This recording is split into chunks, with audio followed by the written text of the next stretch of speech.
Does anybody remember what happened last time?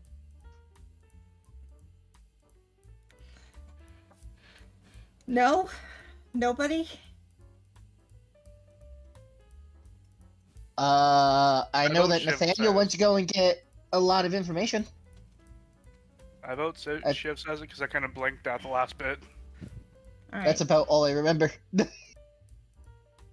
I died from laughing the first bit, so... Oh, Oh gonna yeah, black we had out. our innuendo fest. you did. You did have your innuendo fest. And it was about you guys figuring out your name. You were trying to figure out your crew name. If you remember correctly. We're going to move back over to the speakeasy. Since the police station is not needed anymore. If you remember correctly, you guys were talking about your name. There were Ashley came in with some information. Has not told. Went to go tell Hayden.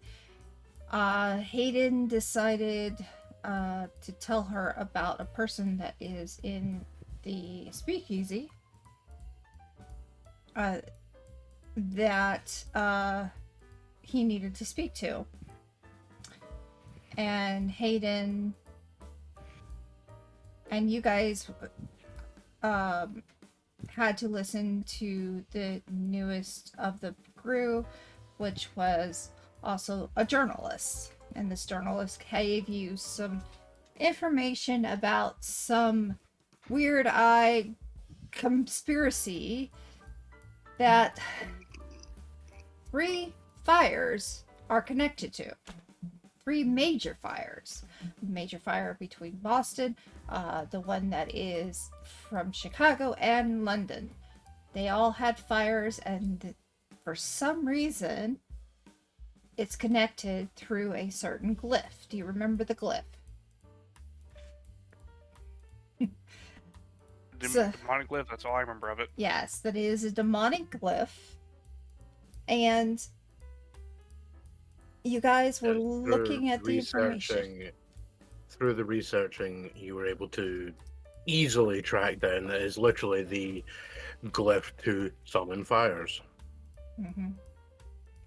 But we don't. But the only one thing we don't know if it's a named demon or not. Well, you just have to investigate and find out. Mm-hmm. And I need to figure out. So, being that is said, you guys broke up into groups, and some of you went by yourself. Nathaniel went by himself to go see what all of the policemen had to say. He went to all the policemen to find out more about the murders. Or suicides, actually. They were considered suicides. You know that there are 4 current accounted deaths. And you know their names. Trying to get my information out. Okay, here we go. You currently know Mr. Blue and Miss White was at the same scene, or close to part of the scene. You know that there is the gun owner that was also killed, shot himself accidentally. The other 2 OD'd. So the gun owner shot himself accidentally with his rifle, And then Alistair McDermott, whose head was discovered on the banks of the nearby river. It was, that is what information you knew before anybody went to the police officers. Okay? And then I believe that you guys were gonna, I think that, Shiv, did you have you were gonna be talking with the journalist and working with the journalist, correct? And doing the point by point. Yeah. And I believe that,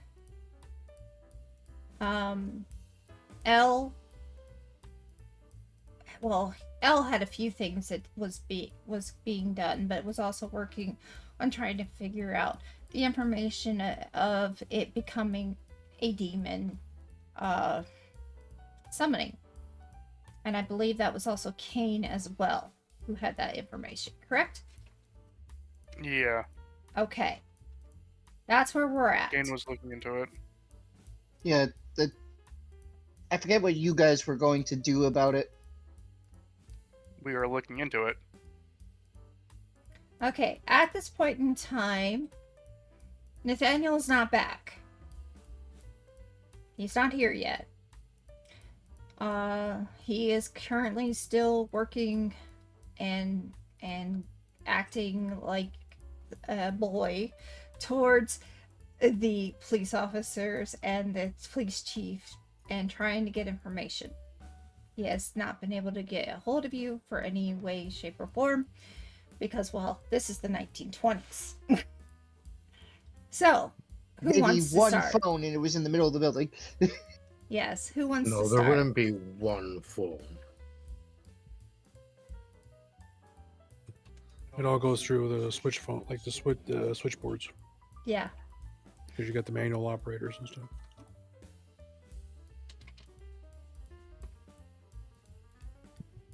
So, I think the main question is more, where is everyone based on their last actions? yes. That's a good question.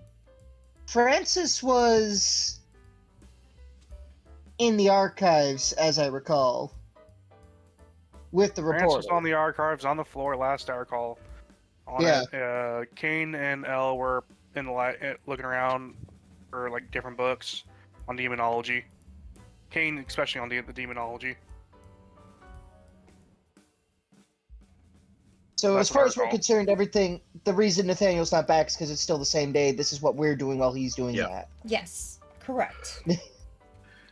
Okay, so essentially, while you guys are doing all this stuff in the archives, a young Ash boy comes in, holding a folder,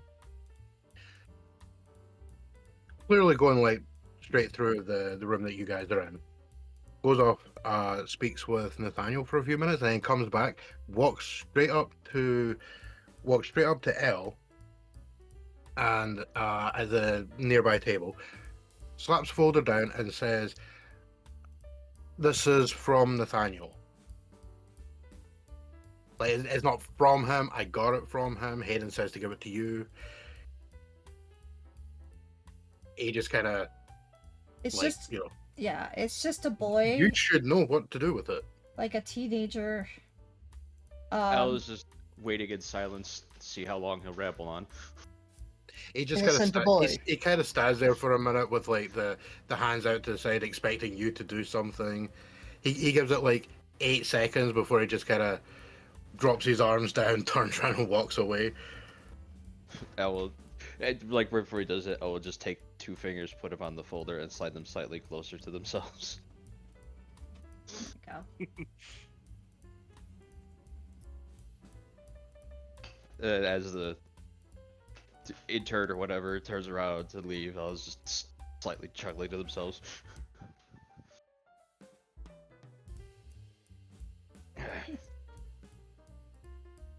Oh, yeah, well, open up the folder, expecting expecting to be a joke at first. Well, It's like, wait, this is legit. All right. yeah. Well, on opening the folder, you see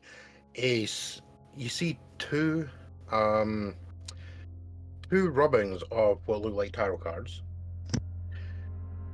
Though of course the middle isn't exactly filled in because Nathaniel wasn't able to actually take those details. But there's a sort of rough sketch of what the center of the cards look like. Yeah, okay, yeah, so miniature record. There's one card rubbing, and then there's also on the bottom of it, there's a note saying, like, second card, strength, question mark. Because the first card is marked Hermit. Now, I'm gonna say that chances are Elle probably would recognize that these are definitely arcane with like actual power. They're definitely demonic in some nature.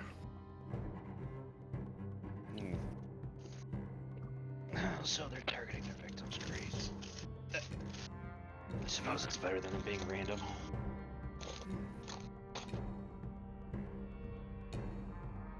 Although, don't know how it helps us right now, but figure that out as we go. Yeah, we normally do, don't we? Normally I find something and hit it. Yeah, that's fair.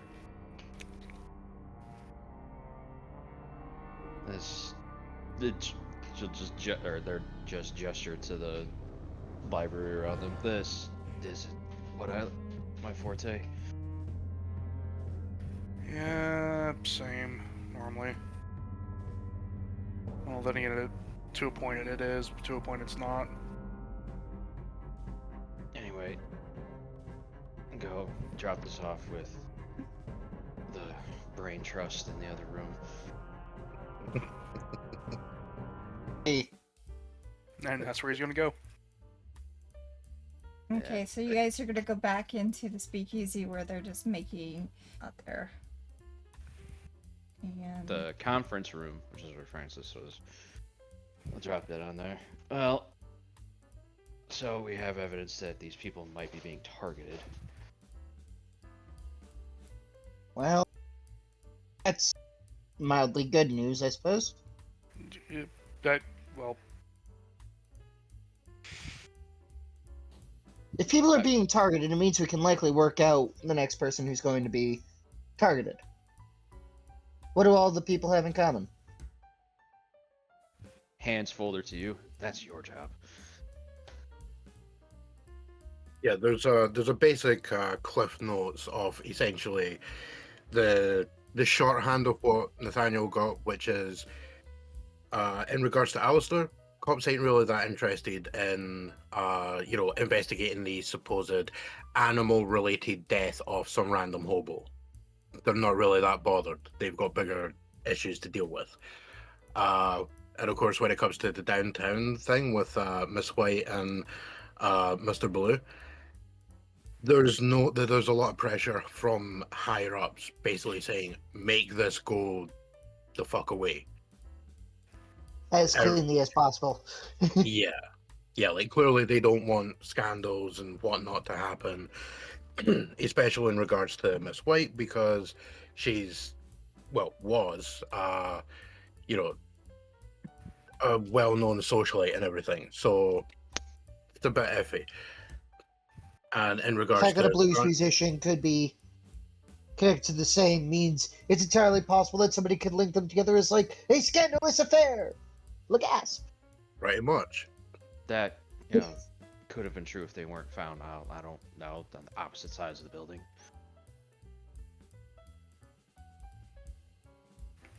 Stranger like things have happened. As I say, the general thing is there's very few pieces of vague information in regards to this.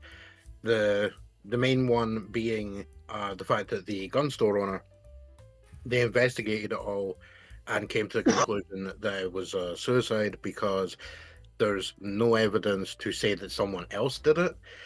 But at the same time, there's a few people that are thinking it's weird considering the length of the rifle that was fired. Interesting. If you want to find out what connects them, well, I suppose that'd be your next job. Indeed. Probably. Might want to grab Vinny, I guess. Igor, if he's skulking around somewhere. Yeah. I'm still down to do some more research, see if I can find out if that, whatever the demon is, if it's named or something. Reminds me, I've got to go to my office and grab the demonology book that I keep. Well, I think I'm gonna go put my actual skills to use. There's not much I can do unless you want something beaten down. No, I'm gonna go verbally assault the bellhop.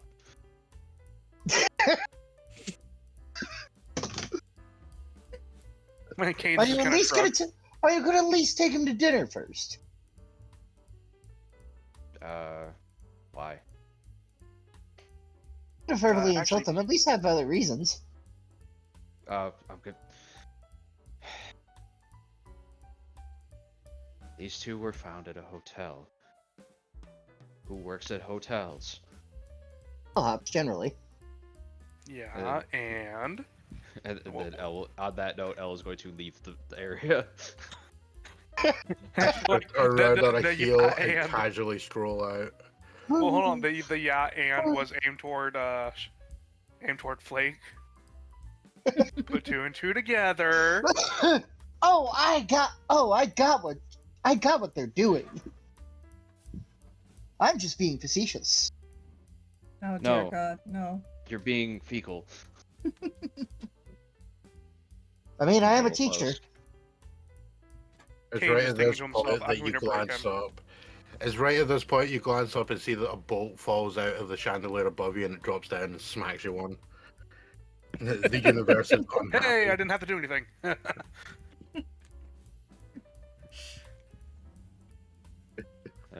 And I get that fixed. Brian the intern hears the bolt clack again. It's like Cain like, hey, I actually didn't have to do anything. Fuck yeah. Again, Brian Why the don't you intern. go Please help? don't break stuff. Yeah, why don't you go help Elle shake down the bellhop? Because currently I could be used for actually doing research here. L can do a better job at persuading people than I can.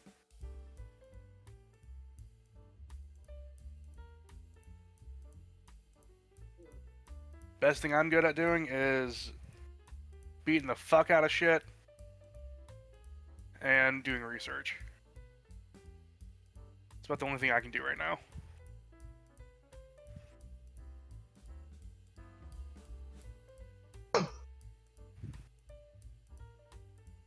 So you're researching. What exactly are you researching? I'm in doing more regards to- research into the sigil that was found. Mm-hmm. So like I'm doing more research into it and see if I can find a name that correlates to that sigil. Okay. Basically, I'm I mean, looking to you've see got to if I find a can lot find. of names.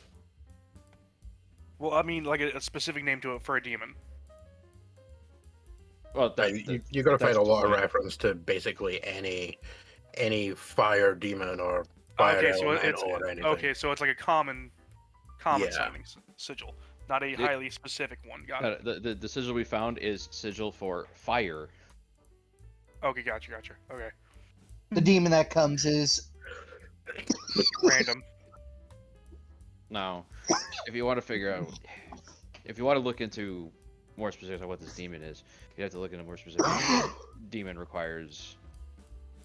You're gonna be here a while because you're taking the vague points that we have, and you're gonna be cross-referencing them against a shit ton of rituals and demons. Yeah, I mean the general thing is like if every single victim was a fisherman, you'd be able to say, right, well then it's likely to be this specific demon because he really hates fishermen. And Cain he's thinking also for a minute. fire related, so fire summoning for a fish related demon. Boom, this guy. Cain thinking for a minute. Okay, fuck this. It just goes with L. Fuck this shit. Probably a great idea. Yeah, the short version is Francis needs to do his flake stuff to give us more. To give us the more information we need. So let's Yeah. go to you, Mr. Flake. Are you trying to get your information together? Well, right now it's looking at all the victims, looking at the circumstances, and trying to see if there's potentially anything common apart from two of which who died in the same building on opposite ends, potentially to the same substances. Okay.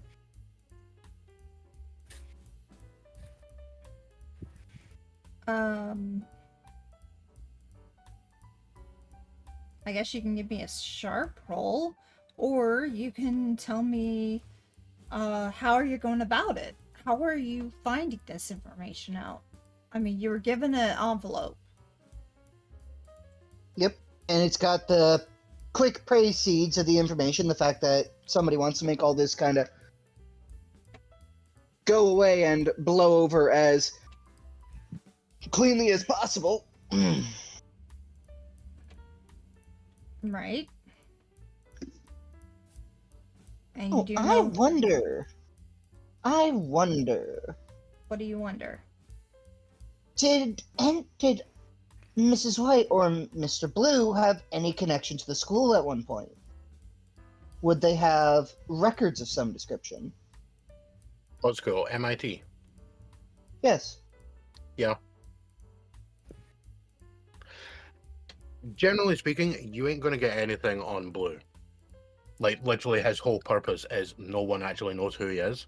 Even the cops don't actually have a real name for him. They just call him that because they know he was an up-and-coming blues musician. Yeah. He was this continuity's Robert Johnson, except he died tragically. What I have stage name no does he? idea. What stage name did he go by? Mr. Blue. Okay, that was his stage name. Yeah. Yeah. Was there other members of the band? Basically, he would play with house bands.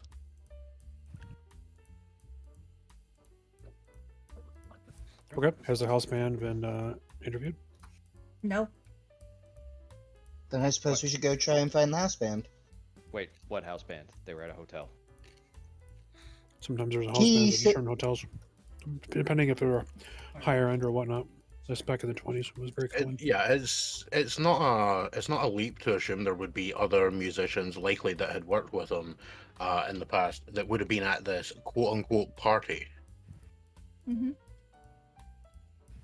But Since that's essentially all the information that Nathaniel was able to get is there was a party, bunch of high rollers and such were involved, which is why no one's asking any questions, and this pair died.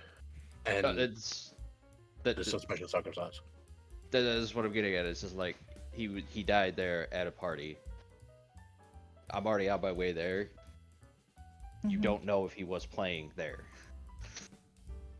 He could have been somewhere else, got hooked into the party, and showed up at this hotel. One way to find out.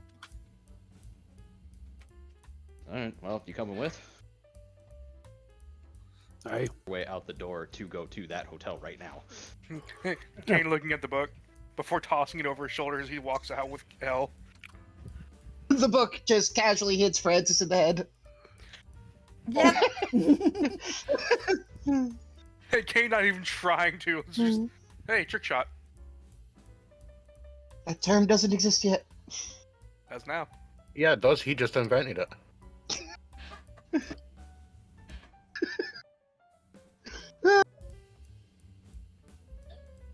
I am living for these jokes.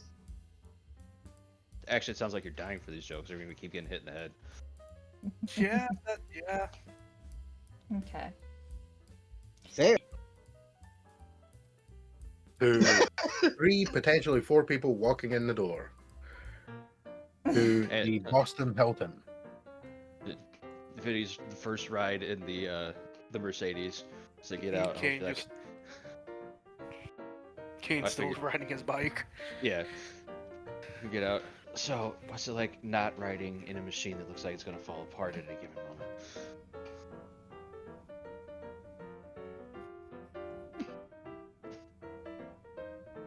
Cricket. That was the Vinny. Was the question basically, what's it like not being in a paddy wagon? No, that's Francis's card. Vinny rides in the jalopy that you still need to crank on the front. Oh, fair enough. Yeah, Francis is gonna join you guys. I thought you were gonna be staying behind and keep doing that shit. Yeah, but then I realized I'm alone. Yeah, And you got Igor. yeah, Igor there. Oh, poor Fair enough. Igor. Actually, in all reality, either Igor can help him or Igor can come with us because I can use some of his special gifts, especially since he's very good at reading rooms or seeing stuff If seeing Igor goes things with, that we can't see. Then it might be a good idea to have him alone. well, if Igor goes with you guys, Francis will stay behind and check the student archive for something on Mrs. White. If he Why not you doesn't, just stay behind either way and do it. Out of curiosity. That's a very good point. I'm legit just asking, that's all. I mean, you'd be able to find information. It would probably take a little while, digging through the various records. But Well, the you do have a name. Yes, that's the good news. Now, just imagine how many people had that name back then. Yeah, I was literally about to say that the problem you have is you then have to work out which Miss White it is. Because White is a fairly popular surname. At least it's not Smith. Well, to counter that point, if we are very well, no, wait, no, only. Oh no, that was in Nathaniel's packet. You would know who she is if you know that her dad runs this manufacturing empire, Fair. and she's supposed to be his heir. Yeah, I mean, she's a legacy family. For a school that's only been open, what, to that point, 5 years? 10 tops?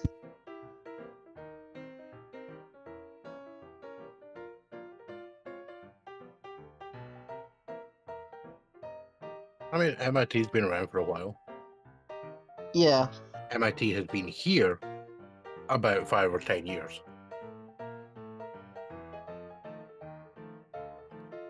So, Igor, what are you doing in this, instance?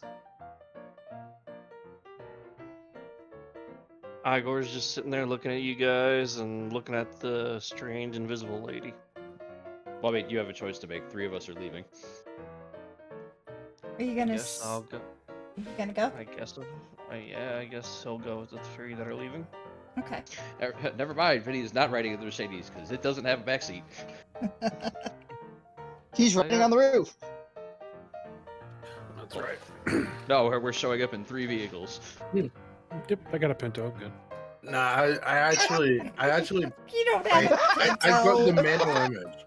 I got the mental image that was kind of cool, which is you guys roll up in the Mercedes, and you'd be followed the entire way by Cain swerving about the road on his bike with Igor surfing. And literally standing on the fuel tank in front of Cain, just in the surfer pose the entire way.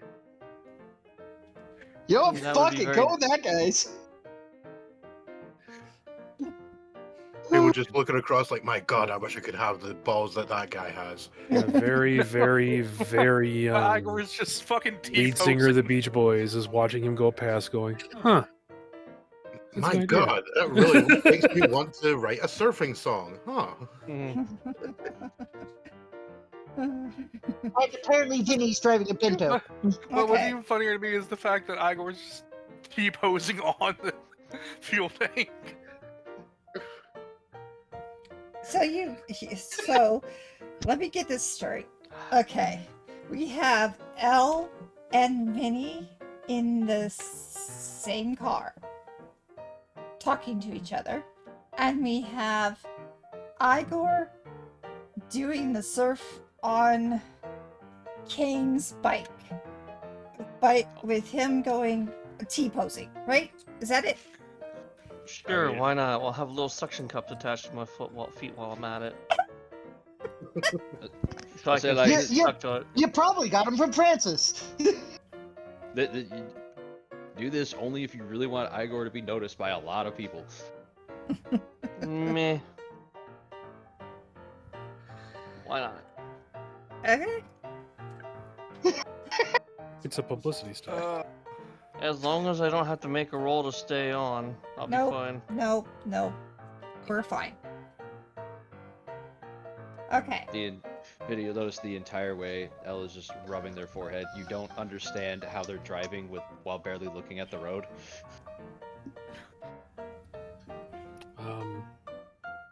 Is this like one of those things that you can do that you can drive without staring at the roadway?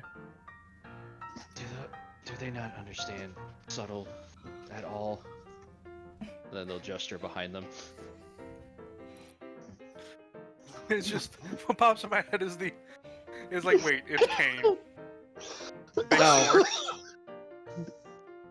All right. I'm gonna take that as a no. For the benefit of Mr. Kite starts playing. But I think I have a much better source of information on Mr. Blue. Do you care to share what this source is? Or- Yeah, we'll go there next. I happen to know a club that he probably would have played at. Mm-hmm. Is it one of But those they're jazz next. musicians? One of those one of those low-fangled places? No, not this one. You think you think I could afford this if it was a lowbrow place? Just kind of shrugs his shoulders. I don't know what kind of company you normally keep.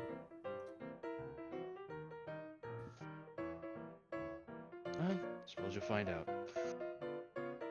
Let's go annoy some people at work. All right, you guys head into the hotel. There are 8 different hotels on this street, but the hotel address that you were given by Nathaniel is probably the most richiest of them all. It's not It is one the of the more glamorous, it's the most glamorous. All right, so it's the Boston Hilton, and it is the most glamorous on this street. And you head in, and you see a concierge, and you also see some bellhops, and they're working hard, and they're ready to answer. They look at you because you're the most dressed. So Elle. they immediately look to Igor. They're confused about Igor. Like, this, he'll stammer out this is his Sunday best. Oh, you poor little man.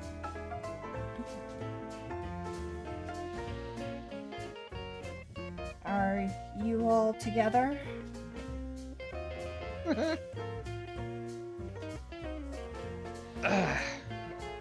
Yeah, I guess. Okay, so room for 4. Got it. No,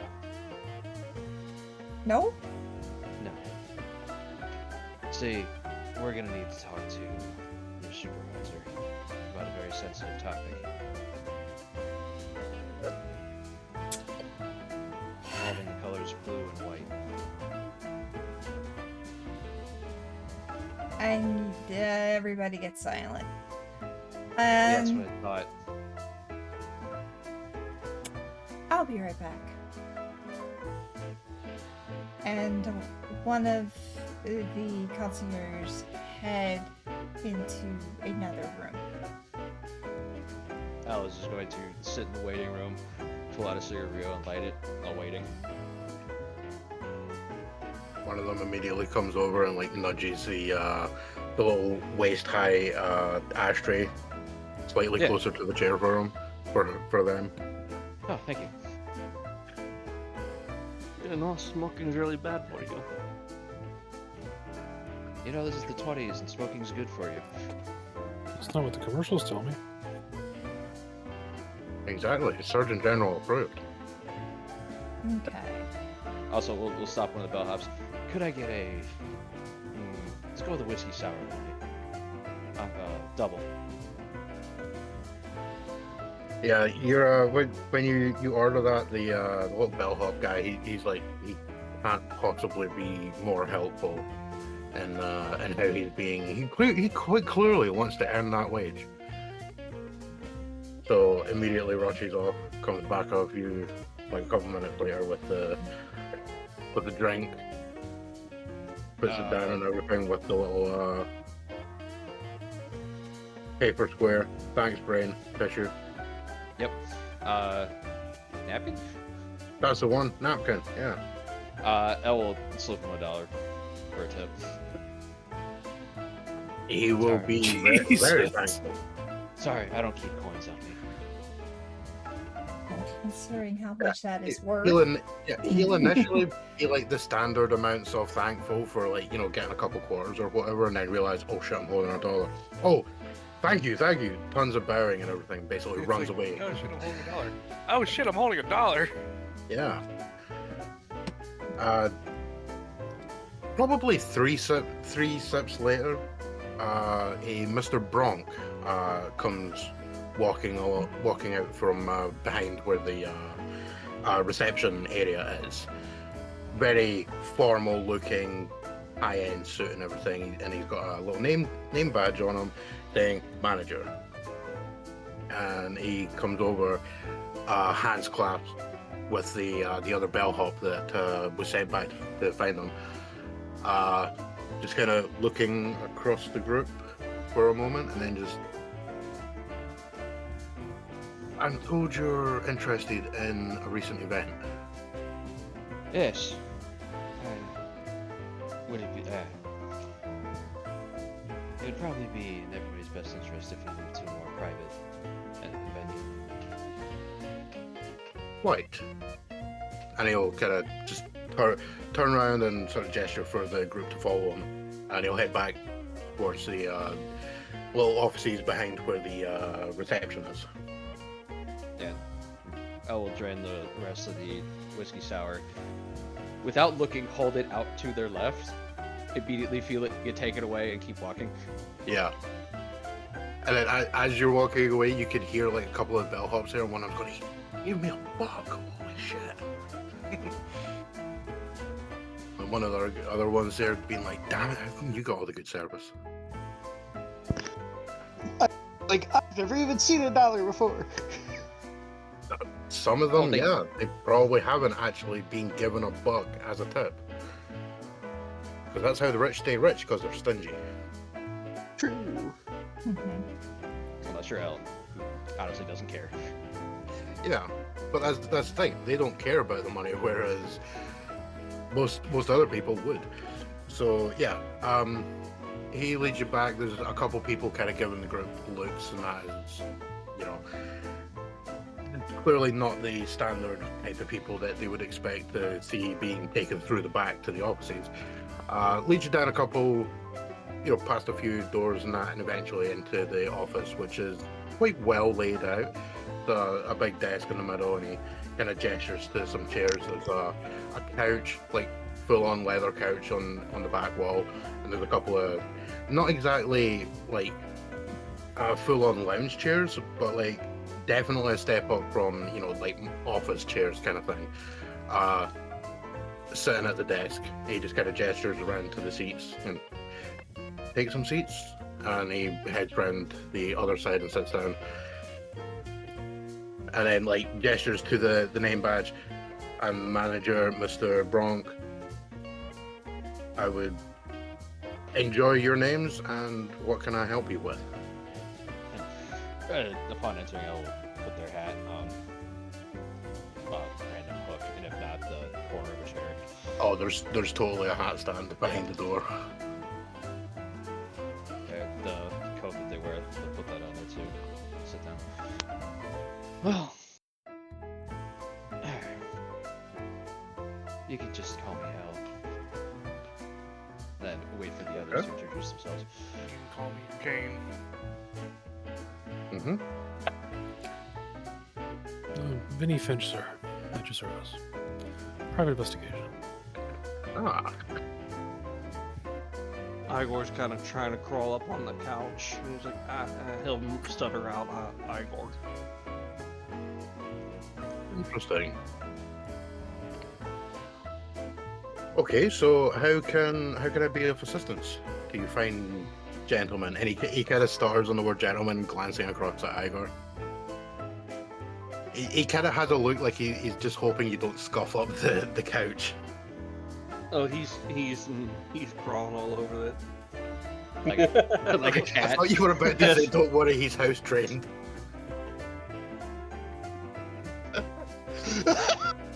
Don't worry about him. He's house trained for the most part. Pretty sure. Ed, you suddenly get hit with sulfuric acid.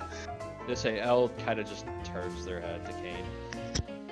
That's actually perfect. One of the bottles that comes uncorked in Igor's coat and just spills all over it and starts sizzling the couch. There's a wince that you can definitely tell that he's thinking, oh shit, how much money is that couch worth? The insurance people aren't going to be happy.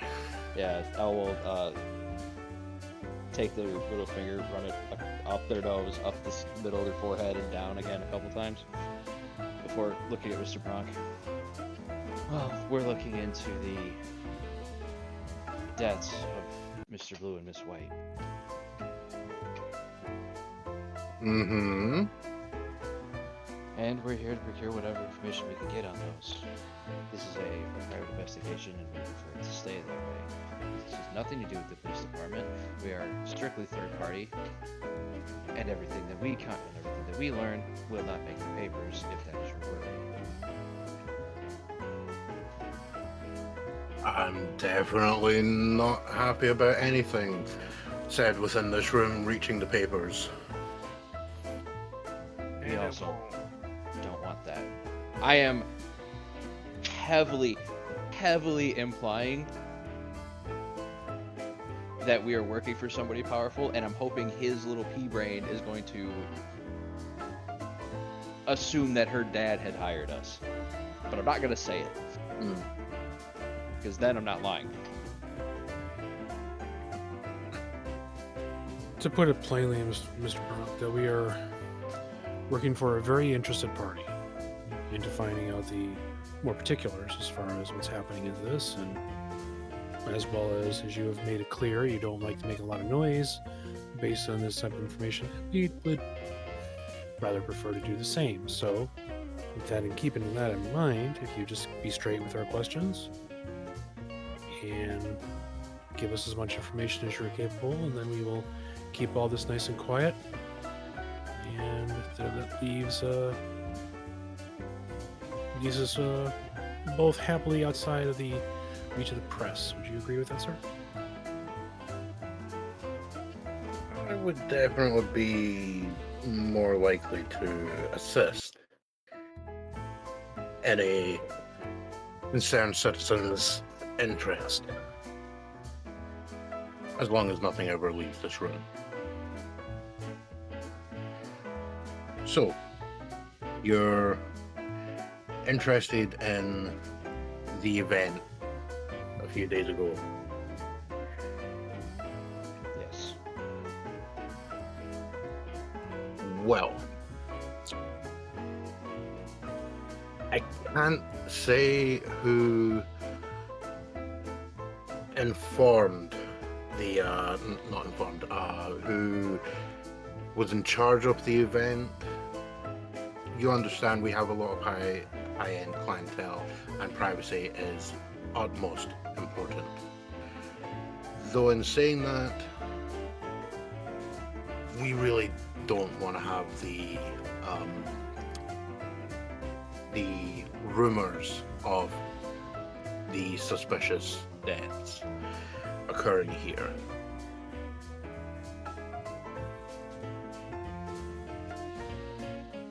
In fact, it's probably more beneficial if I simply take you up.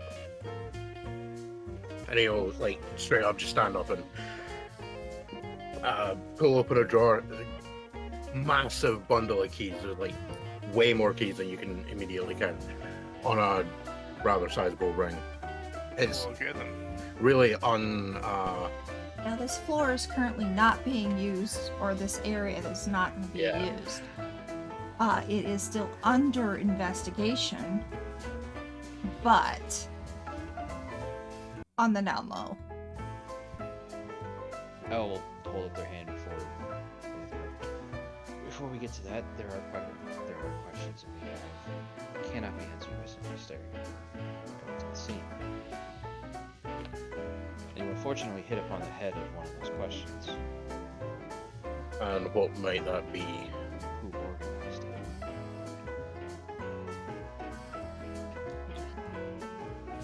Suffice to say, No. You misunderstand. There is no suffice to say. Because there is more than a fleeting glimmer that something more foul might be at play than an ordeal. And to keep this from happening to somebody else, we need to look at every party involved. well, there's a whole pile of key jingling as he's stuffing the keys into his pocket. Give me a charm. Lucky. Oh, wow. Oh, damn. But, Nice. but in fact, very lucky. That was... damn.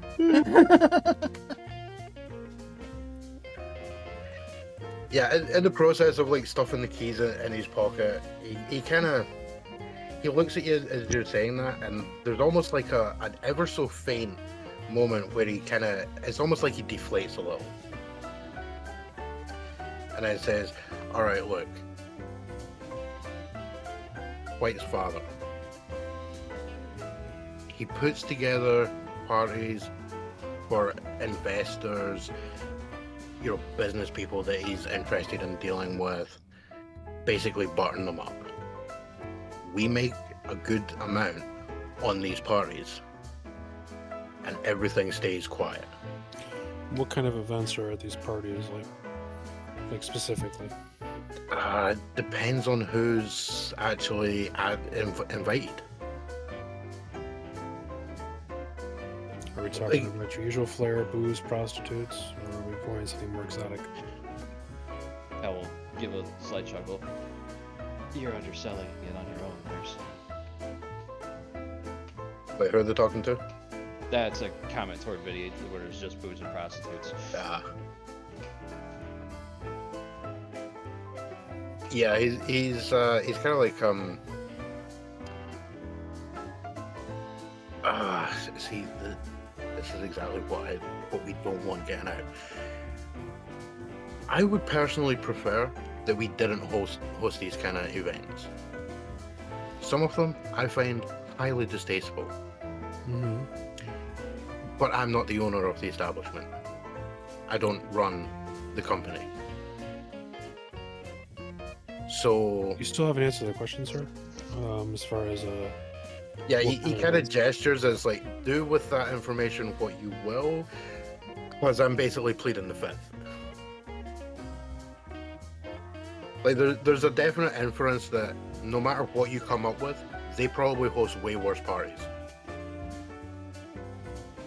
These are parties that can cater to the worst aspects of vice and hunger. Okay. Then who is supplying these parties? Then, if you're just host, are you just hosting them, or are you also putting the supplies together? Especially since it Sometimes, sounds like the tastes for these relate to the more exotic flair. sometimes our own staff will acquire items required for the parties, or we'll straight up hire people to perform at events. It depends what the event is specifically for. And he kind of runs through a brief thing of like a mayoral event a few years prior where it was basically, yeah, we got a bunch of hookers. And there was a bunch of people that are probably involved in the drug trade, but I don't know jack about it. It's essentially what he's saying. Like, he doesn't have the contacts himself, but people have contacts. Sometimes some of the staff make a pretty hefty bonus for contacting people they know. Was Mr. Blue contacted to play this event, or was he there as a guest? Oh, he was playing. Who hired him? I believe Miss White. Of course. Okay. We are gonna have to make another stop tonight, gentlemen. That's alright. Yeah, It's fine with he me. just kind of mentioned like it wasn't since she's passed now. It wasn't exactly well known her interest in music, but she was an avid what's the term? I was going to say like opera goer or something. There, it's not, like she was an avid enjoyer of a number of venues where jazz musicians would play. Okay. Now, this is an out of character question for like a world setting. Because originally back in the 20s, you know, stuff like the, when you had tremendous amounts of segregation and stuff like that, you had like the jazz clubs and all that were seen as like unclean little spots according to modern society, according to like the quote unquote high society. Is that still relevant in this world, or is this world more like relegated that, you know, jazz and those kind of things are intermixed or intermingled and stuff like that, like nowadays? Yeah, I was going to say I would hazard, based on Karsa as main DM agreeing, that I would hazard that it's not today, but it's probably 50s, 60s. Yeah, like you're not going to get thrown out the side door because you're a jazz musician and you walk into a place, but you're not necessarily going to be super popular. Like, probably 50-50. It's like halfway between the, oh, we're definitely, you know, you're the jazz musician, you're coming in the back door, mate. Yeah. Versus, like, they will be able to walk in the front door, maybe not openly, yeah, we're totally performing here. Okay, fair enough. So it's kind of 50-50. Yeah, it's kind of 50-50 is what I would say, as long as Karsa's in agreement. Yeah, I agree. About 50-50. So Yeah. probably about the 60s, more or less. I'm thinking than it kind of the more 20s. When it comes Yeah, to that. I'm thinking it kind of more comes down to people have an issue with jazz rather than the people who play jazz. Was he the only person that was hired by Miss White, or were there other musicians that you? He whips out a little book and starts flicking through some pages. We had 6 other musicians as a band that were playing along with him. He was the lead singer, I suppose. Mm-hmm. Do you mind if we take a look at that notebook, sir? He says, "Yes, I do mind," and immediately puts it back in his pocket. It would really help our investigation a lot if we were to actually get free views, so we can get our information verified, and then we can get out of here and not making all this, and hopefully all these problems just go away.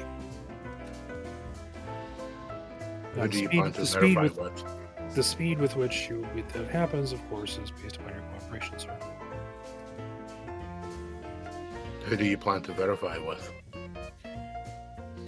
What I'm going to look in there is based on what you've already told me. Now, I'm going to take what's inside that little book there, keeping knowledge in here. So if we're talking with other people and I'm doing some verification with what they're saying and comparing it back to the information that you have, it's more to see who else is lying, who is lying, and who's not. It's all part of normal investigation, sir. He kind of takes a moment to inhale as he's like parsing through a sentence, and then says, So you want to verify that when I tell you the people who were there and how much they got paid and that they left, you want to verify with them that they got paid to perform and left. No, I couldn't care less what they're paid. I'm more concerned who's here and when. I don't care how much you paid them. That's irrelevant to me. What is relevant is who was here and when. He kind of just looks a bit confused, like, I'm going to tell you the names. You're just not getting my notebook. Okay. And he heads round the table and... Right. We're going to grab our housekeeper. And then I'll take you up to there. You can see yourself what happened.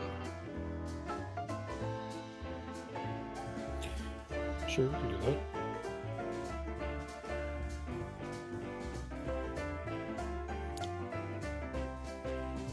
So, Igor, would you like to join me upstairs?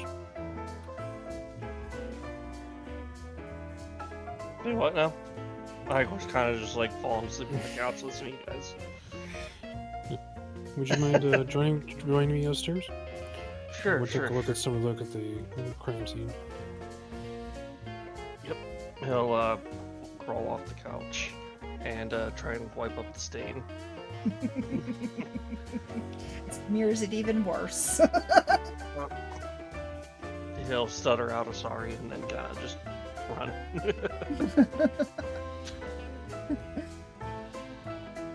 All right. A few moments later, you are taken with Mr. Bronk towards the housekeeper, Carla. Carla will see you there and be like, Mr. Bronk, is there something wrong?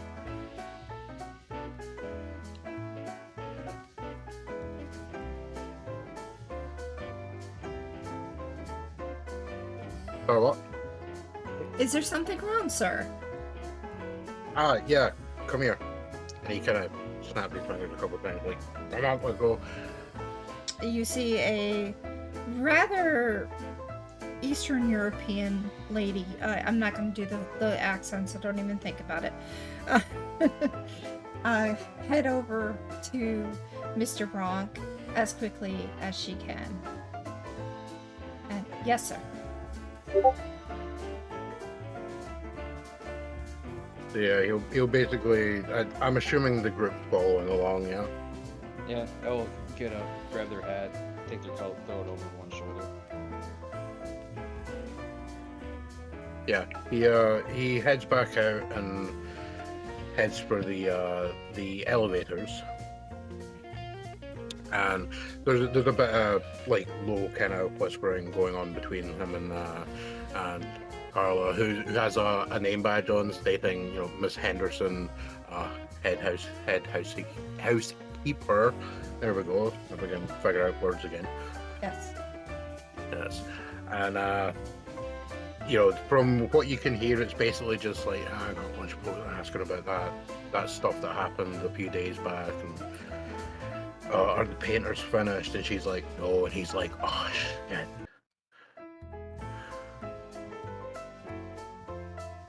There's still a lot more to do, sir.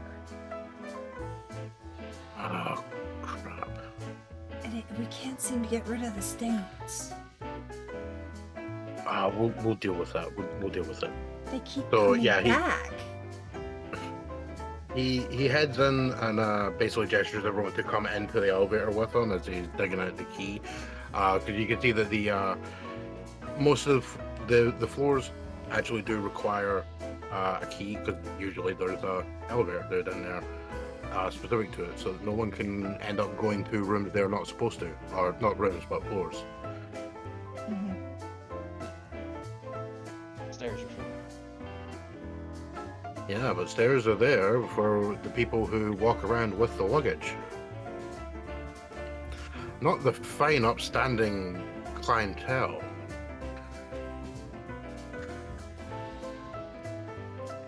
So I'm assuming everyone hops in. Well, shoot, shoot. All right, he takes the group up to the 4th floor, and as the doors open, you immediately see that everything is basically covered in. There's a bunch of ladders. There's evidence of people painting the walls and everything. Actually, looks pretty decent. Though, of course, what they're covering up also looks pretty decent. They're basically just doing a complete overhaul of the decoration, and he heads along. There's I forget the proper term. Let's just pencil in the term. There's a ballroom, right, on the floor. What would probably be like a big conference hall nowadays, but goes along. He gestures to it, saying, "It's probably nothing that you're going to learn in there, but that's where the main party was. I don't know what was going on in the other rooms, but you're going to want to see room 6." And takes you along to that room, digs out the keys, and then knocks the door open, and immediately you see there's a bed in the center of the room. Well, not the center of the room, but it's like in the middle against the opposite wall as soon as he opens the door. There are 2 sheets that are covered in blood. Just kind of dumped on the bed. There's also sizable blood stains around the bed. Whole place is in disarray. There's actually some blood on the walls, and that the one of the bedside lamps has, like, you could easily imagine like 2 people were axe murdered in this room because there's blood all over the place and it smells atrocious. Now, To the if point you- where he's even immediately pulling out a hanky and holding it up to breathe through. Now, if you remember correctly, this is not how they died. How they died was considered an OD.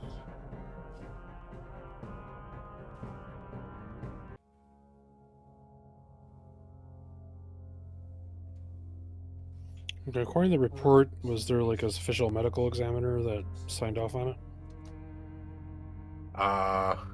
Yes. And what little was mentioned in the notes basically was a tragic overdose, but that's not what's being reported. Essentially, it's death by natural causes. That's the official line. Because Yeah. Vinny would keep up with the papers, yeah? Yeah. Yeah, well, you would remember seeing something very recent, either the previous day or possibly earlier this morning, seeing mention in the paper about the tragic, completely natural, untimely death of Miss White. I see. Okay. And how her father is in mourning, and it's terrible and everything. Now, looking at the sheets, we got the blood all over the sheets. Does it look like, with the patterns that are on there, like were the sheets like originally on the floor and then were crumpled up and placed on the bed, or do the patterns of blood on there match that? Okay, they were in that condition when they were found. You would hazard that they appear to have been used to cover people.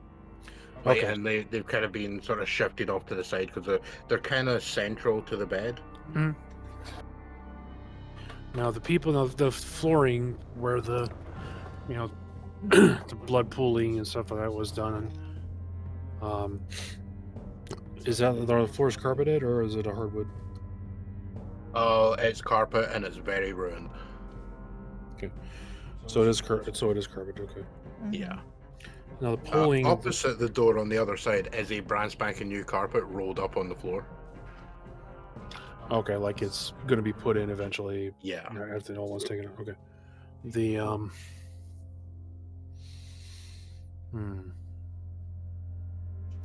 the patterns for the blood on the flooring. What do they kind of match? Okay, that the body was there, whether it was some type of injury, and then it would the body was there. And then the pooling of blood would match. Okay, yeah, their body was there. The injuries were here, here, and here. It's kind of like doing a reverse, kind of a forensics, basically. Okay. Well, Now, remember, Wait. based on the success, you have a number of holds, and there's questions there that you ask. mhm. Yeah, I got one hold. So, this is going to be a what happened here?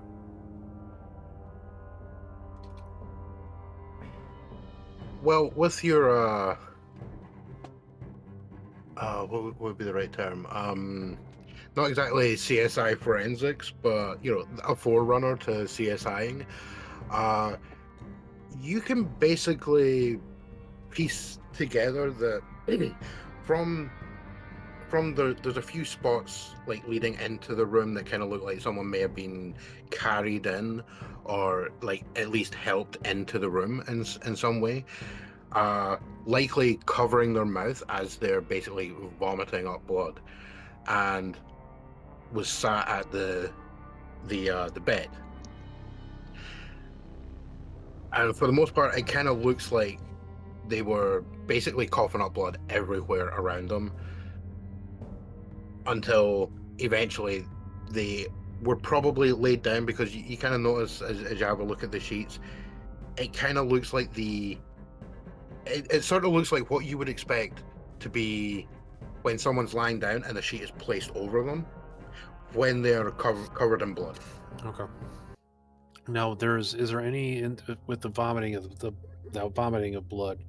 Is there any like a bile or like solids or anything like that mixed in with it, or is it just pure blood? There is a liquid that Yeah, is at first kind it kind of. of looks. Yeah, at first it kind of looks like blood, and just blood, and then you start to notice there are like chunks here and there. There's a shocking amount of diced carrots, which you end up thinking is kind of weird. But yeah, you can definitely see like bits, stuff that's like half digested and such. And yeah, there's a lot of bits that are kind of a bit too clear, like they haven't like properly coagulated the way the blood does. What kind of a beyond the like smelling like death and rot and such? Is there any sort of like a definitive or more like a stomach acid would be very acidic? Is there like a more of like acidic smell to it, or is it just like, or is it still like a coppery? There would be some acidic to it, but it would definitely have another type of smell besides the acid. Okay, what's the other smell? Kind of. Pain. Now, when you really get close to yeah, it. to be fair, I would actually say that for Vinny, yeah, it's basically blood and paint is mostly what you're smelling. Yeah. However, Igor, your lovely friend that always is following you, is looking at the sheets and sniffing it as well.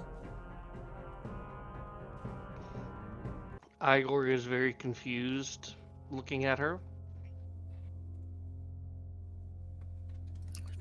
She's into some wild shit.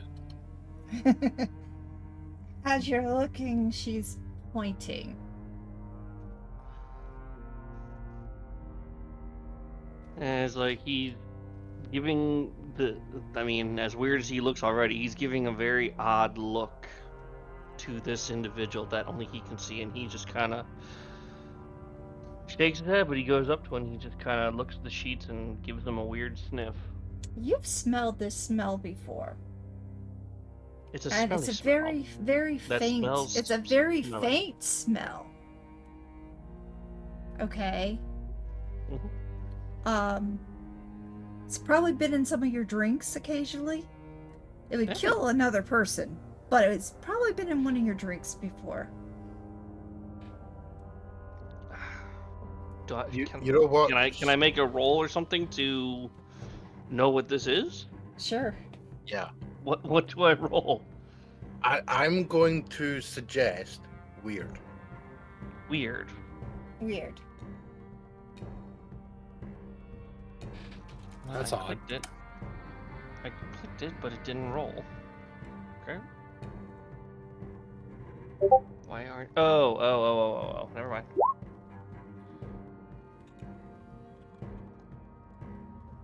Aha. Okay, so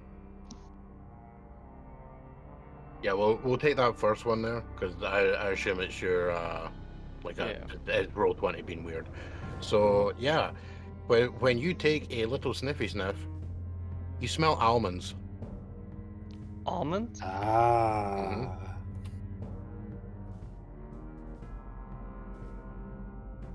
Now you will be aware because of all of your chemical cocktails. There is one chemical that really does smell like almonds. Yep. Begins with a C and ends with an iodide. Cyanide! Yay! Are It's you taking a sparkling lot of cyanide. sniff Got and it. being like, cyanide? Or are you being like, almonds? Well, I mean, he messes with chemicals, so I assume he would think it's cyanide. So, So I guess know he would. it's cyanide, though. He would stutter out to Vinny. It's like, he's something about how he thinks it's this, and he'll pull out a vial of cyanide in his jacket pocket. Mm-hmm. He will then eat the vial. You won't eat Glass the it vial. all. Where'd you smell Yeah. that? Right over here. And he'll point to the sheet. And he'll point to the bed. Taking a sniff there, like, do I like smell Oh lava? yeah. Yeah. Oh yeah. If you're getting up close and personal, Yeah. you can now definitely like, oh, that's the thing that I couldn't quite put my finger on. The paint smell was kind of messing with the almond for you. Okay. Mhm. Yeah. That book is still. All right. Sorry, While I'm they're sorry. while they're doing that, and now that the floor manager is going to be completely distracted by them walking in the room and basically getting all up on them sheets, I was going to take this moment of distraction to take the housekeeper aside, but we can deal with that in a second. That's just happening in the background. Okay.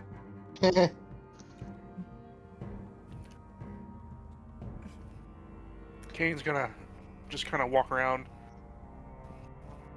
looking for any, well, no, you wouldn't be able to tell because you said the sheets were used as to cover the bodies, right? Well, two of them. Oh, there were more in here. Yeah. To be fair, yeah, in the like description of the place, the bed does not particularly look used. It looks like Okay. it was set up and it was sitting there absolutely perfect until one, potentially two, and I'm honestly I'm just going to straight up give you this 100%. Two people were in here because you know for a fact there is way more blood than one person would be throwing up. Plus, it's on both sides of the bed. I'm just gonna look around the room for like splatter patterns. Because I mean, obviously, like if it's throw up, then it's gonna be kind of an obvious concentrate. But if it's like if someone came in wielding a freaking axe or something, start hacking at them, you're gonna be able to tell like an obvious splatter pattern. Yeah, your position as a hunter means like I'm willing to straight up. Yeah, you're gonna have seen blood splatter from attacks enough times before. Yeah. That yeah, you can tell straight away this is not an attack. There's no blood splatter suggesting like somebody with an axe or a sword or even just a switchblade. You know, there's no arterial spray. There's just coughing and vomiting, all the blood. Like the couple sort of handprints and smudges around the bed and that basically look like when somebody's been sat down, like they've tried to grab something just as like support for themselves, as they're probably also other hand over their mouth spewing blood. So Kane's just gonna kind of be pacing back and forth for a minute, just thinking to himself. He's like thinking to himself, like, well, obviously they're killed. That's a given. Well, yeah, because if all yous are aware of it being cyanide, like, yeah, cyanide does not act like it does in the movies and the TV shows, which haven't been invented yet. That's why, like, Cain's like just walking back and forth, like pacing back and forth, like thinking to himself. Obvious that. Better not think of finding it. Crap.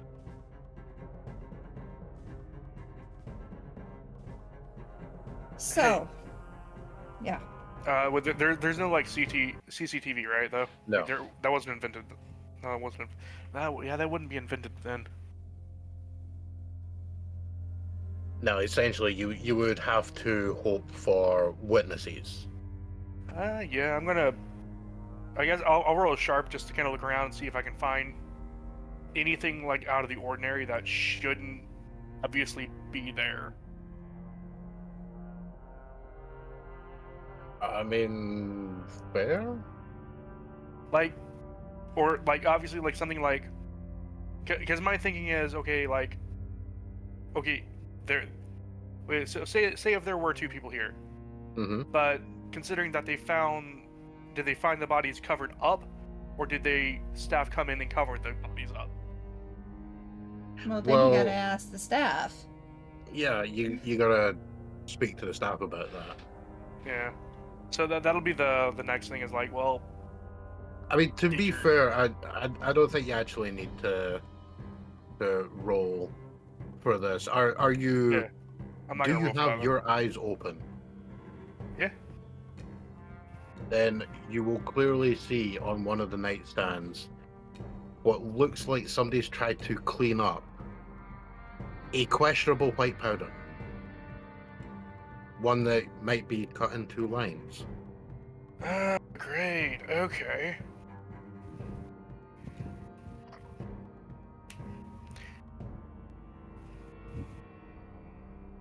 Well, someone's doing coke.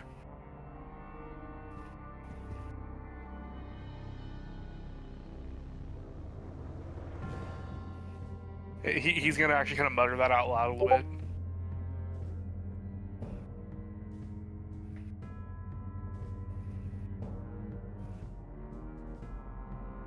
He's gonna turn. He's gonna wait till Elle's done talking with the guy first. Let's switch over to Elle and the housekeeper, Carla. Yes. Can I help you? Well, yes, I'd like to talk to you. I would like to know who found the bodies, or who was at least the first to see them. That would be me. Oh, good. I was hoping. I would like you to walk me through what you found. Well, I believe that they've been in their rooms, and they were in their rooms. There was a party and all that kind of thing. And when I got up to come here the next morning and check this area, make sure that all the rooms were cleaned up, I got to this room and I saw a lot of blood. And their bodies were covered by the sheets that are on the bed. Also was, well, she looks over to Mr. Brock and thinks, should she say it? Should she not? I will gently put a finger on her chin to turn her back toward them. Oh shit, the res move. You don't need to worry about him. Anything you tell me that you don't want him to find out about, he won't. There's a stain that just won't go away. Where? Okay. You could show me that later. This is going to be a very odd question. Did you find any tarot cards? No, I didn't find any tarot cards, not at all. When people were here cleaning and redecorating, did anybody report finding one? No, not at all. Okay. And both Mr. Blue and Mr. White were... Mr. Blue and Miss White were found in that room? In that room, yes. Their regular rooms... Well, she has a penthouse. And he was room 14. Do you have a key to 14? Of course. Show it to me, please. Shows you the key. The room. She has the okay. She heads to the key to the room, and you go to 14. Sorry. How used does this room look? It's been cleaned up. But there is a box that is on the bed still. Move over and see if it's locked. It is, well, the box has like effects and stuff for who was staying in that room. And then there's also a suitcase. Yeah, just basically they've collected up all of their stuff that they had in the room. Do you know what was to be done with the personal effects of the deceased? Not yet. We're still waiting on the information to do something with it. And if we don't get the information after 30 days, well, we can either sell it or get rid of it. I suppose I need to have a conversation with Mr. Bronk. But rifle through the box, specifically looking to see if there's a wallet in here. Okay. Yes, there is a wallet there. I'll flip it open. We got an ID. We have an ID, but it's very, very funny that it's still Mr. Blue. Except it is French. It's bleu. Oh. Okay. I see. The E and the U were switched. Well, what first name do we have? Jean. Alright. Spelled as Jean. Yeah, I get it. We're gonna... Just gonna go ahead and take that ID.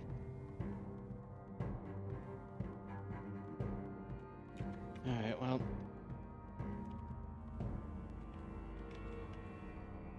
Carla, if there's anything else weird that you noticed while you were when you first discovered the problem. Well, like I said, there's a stain on the floor here and a stain on the floor 14 and the penthouse. Show me the stain.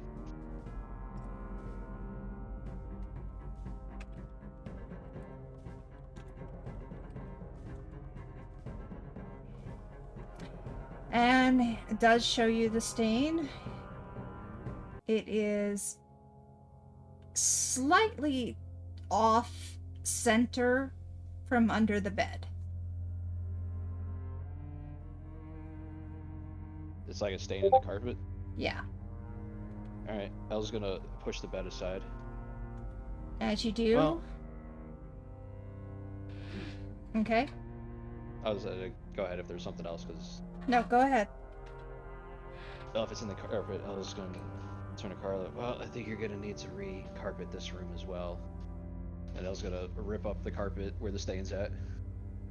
Okay. Oh, Mr. Bronk is not going to be happy with that. Well, if it was a stain, he was gonna need to deal with it anyway, wasn't he? This is true.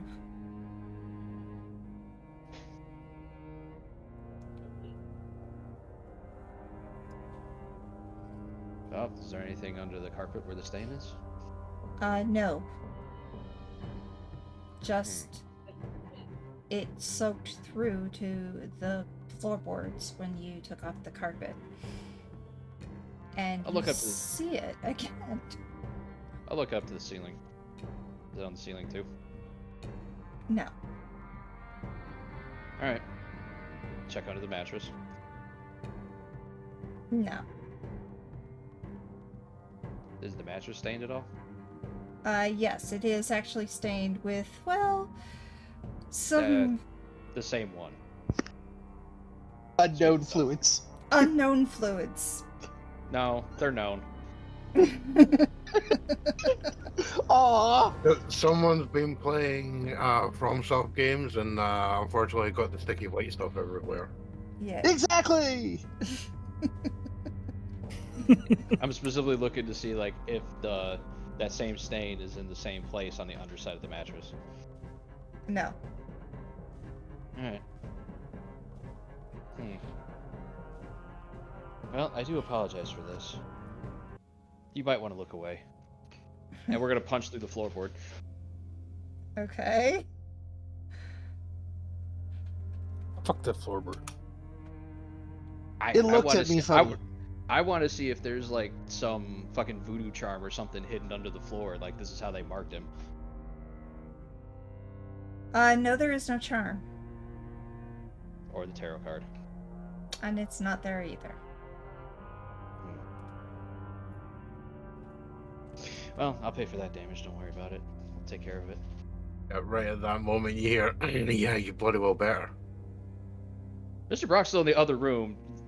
He was in the confused as to hallway. Why people are sniffing sheets.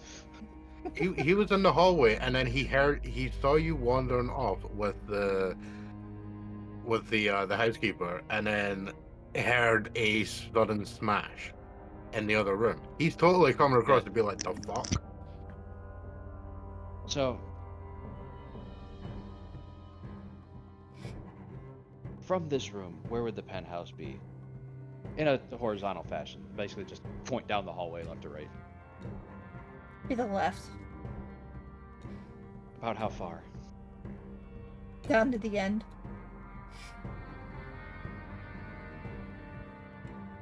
Okay. So, my thought is, they say they found these two together, but according to the sigil that we found, these two were considered to be separate kills in two different spots. Mm-hmm. Which means it wasn't necessarily where they died that mattered, it was where they got marked. Mm-hmm. One was marked in this room, one was marked in the penthouse, which are not the same room. Okay. I know this is going to be a tricky ask, but I need to get into the penthouse.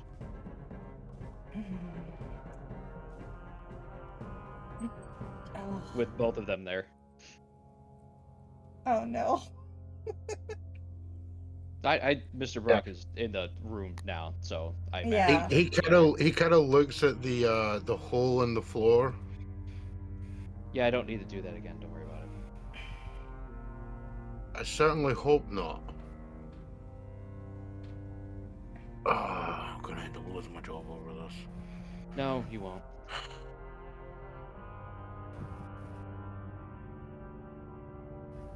The simple version is we helped you discover that somebody had vandalized the room.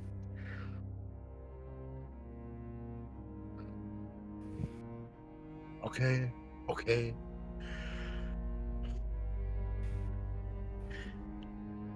Well, yeah, well, come on. As Mr. Bronk might be having a small amount of cognitive lapse over L doesn't have any tools, nor is their hand even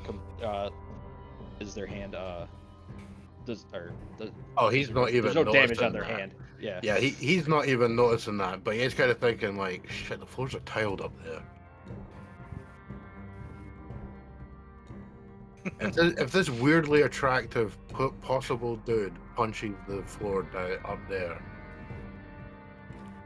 oh damn, because I'm not going to be able to swing that as an accident. Oh, that's why L gave him the story of this happened at some point during the party. Actually, speaking of, Karsa, is that stain on the subfloor too? Yes, it is.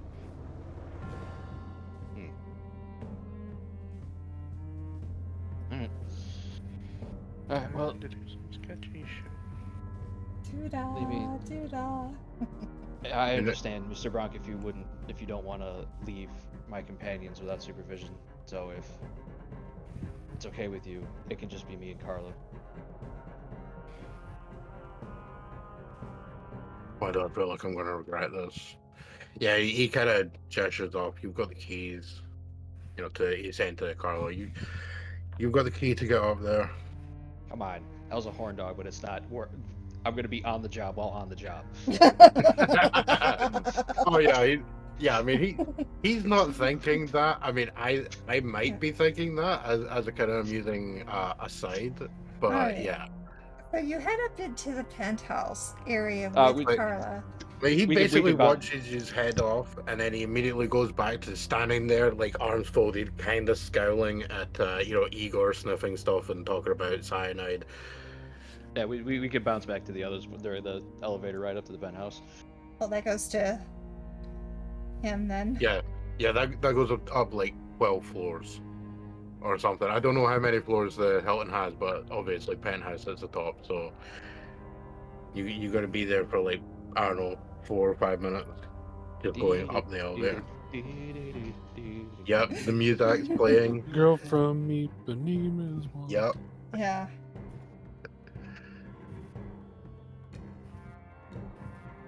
Okay. So yeah, what are you guys doing in the other room?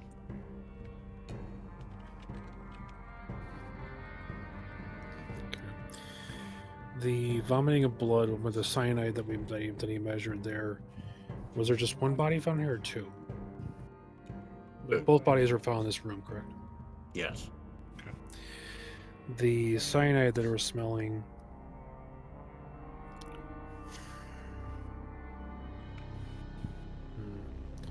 Okay, for smelling cyanide, then that means, especially with that type of intensity, that means there's been an awful lot of it. Let's see. I mean, cyanide wasn't the only thing they were doing. What physical injuries were seen on the bodies?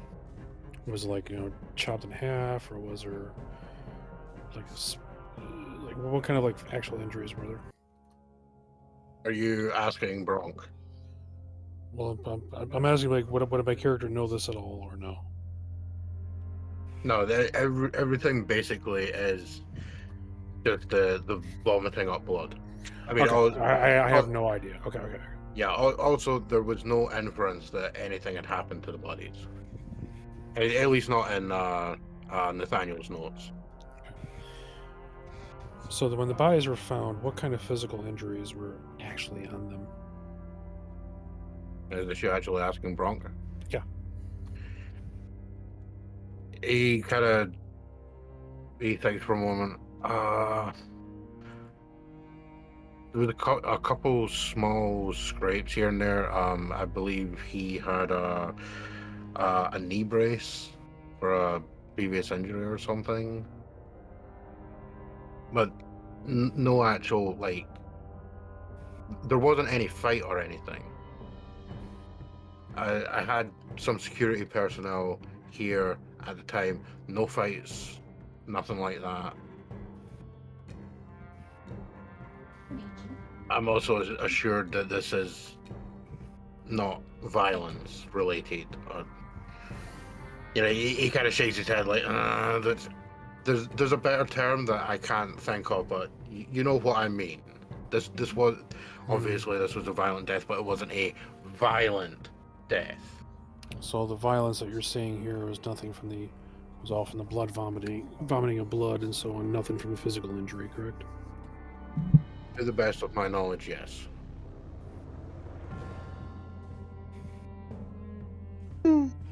So the other person was this. So it was Mr. Blue and Mrs. White were both in this room. What state were they found in? Did it look like they were fully clothed from a conversation? Does it look like they were being intimate or whatnot?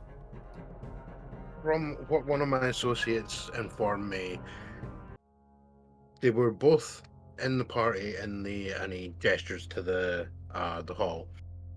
They were both at the party. Both of them had complained about feeling ill. And then very quickly, everything went downhill from there. One of the staff assisted Mr. Blue into the room. It may not come to much. I can get you the client's name who had rented this room specifically. And the two of them were taken into the room at different times. Mr. Blue was first. He had complained about feeling ill and then started to cough up blood, so was taken here to sit down, get a drink and everything. We called for medics, and when they arrived, pronounced both of them dead because very quickly afterwards, Miss White, same complaints. So we figured it was the best idea to basically put the two of them together for when the paramedics arrived. I suppose it makes cleanup quicker. Okay, all right. The at this party, was there like refreshments, like whether it be food or drink or whatnot being served? Yes. Any way that there was a commonality between what both of them were drinking? It's possible. Okay, was there like a bartender or servers in common that would know? At least they have an idea as far as what they were drinking and or eating at the time during the festivities. We had some staff there, I believe. He kind of looks across towards the doors. I believe James may still be here. I would like to ask Carla, but she's away. Okay. But you would know that Carla does not do these parties. She comes after hours. Well, yes, he would know that, but then he doesn't know directly if the person who's most apt for this is still in the building, or if he's left. Okay. Yeah. So afterwards, he's just going to be like, "Give me 1 second," and he heads over to the big double doors, opens one, sticks his head, and you hear him go, "James, come here." And then he comes back with this other guy who basically all looks almost identical to Jack, except he's half a foot shorter and doesn't have a giant mustache. And he just looks really confused, like, And Bronx specifically stops him walking forward to see into the room. So clearly he's not aware of what really went on afterwards. He says, "Yeah, you stand there. This man would like a word with you," and he gestures to Vinny with like a sort of "come over here." Like I'm imagining Vinny still standing at the door. Yeah, like go deeper in the hallway kind of a thing, so that way the guy can't look in the door. Yeah. Look into the room. Yeah, no problem. Yeah, as you come over, he actually leans over and just sort of like whispers, he doesn't know what went on in the room. I'd like that to stay there. No problem. And the guy's just sort of standing there, hands clasped, like, hello. And what's the guy's name, Steve? James. James. Mr. James, just a couple of questions. Just a couple of routine questions, if you don't mind. So I'm going to kind of keep this easy and simple. What is your occupation here?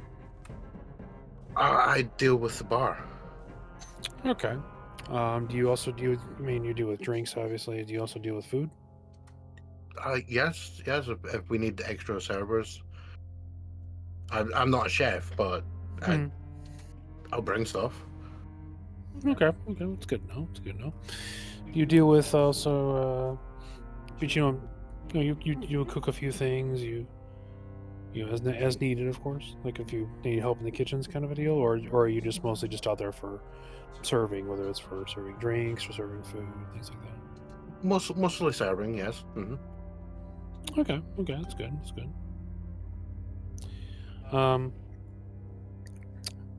During the festivities are there, do you remember like a Mr. Blue and a Mrs. White? Mr. Blue and Miss White, yes. Yes, Okay. they were at the party. All right. Were they hanging out together? Did you notice, or were they kind of drinking separately, or kind of intermingling with everybody else? They seemed to know each other. I don't know if it was personal knowledge, and like as he's talking, he keeps looking between the Vinny and Bronk. And Bronk's kind of like he clearly wants to say something, but he's kind of not. And the guy just sort of doing a little bit of rambling. They seem to know each other. I don't know if it was a personal acquaintance or if.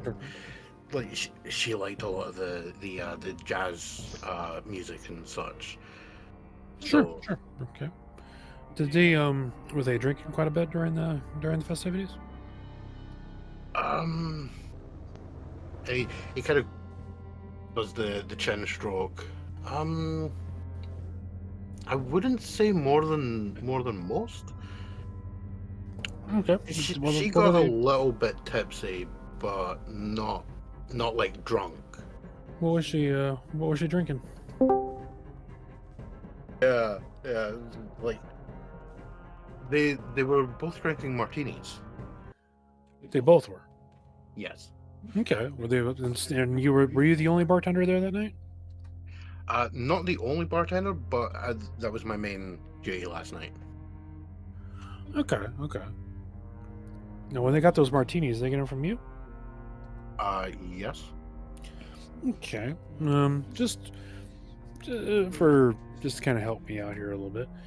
When you prepare a martini, how do you go about it? He immediately launches into a highly detailed explanation. Right. Okay. Like 1 second. To go here, and then you here. Make sure when you're playing with the shaker, you gotta do it at a specific 30-degree angle because you want to. Yeah. I get it. Okay. Yeah, he's giving you like the full-on. Sure. Paid $1,000 for this instruction course. Okay, good. Shaken over ice while staring at an unopened bottle of Yep. Okay, good. Now, this helped me out. Do you remember ever serving him any food? Were they eating anything? I mean, there was the various party foods, sandwiches, things like that. Like when you guys serve the sandwiches, like things like that, like kind of like large trays, and people kind of grab as they need to, like the finger foods, I think they call those. Yes, exactly. The word escaped me. Which is kind of funny for the vast array of terminology he used whilst explaining everything. And then he sort of snaps his fingers a couple of times like, they were enjoying some of the shrimp cocktails. So there was shrimp involved. All right. Now, the stuff that they were eating, was it popular all around, or was there anything like they were there were a number of people enjoying them as well.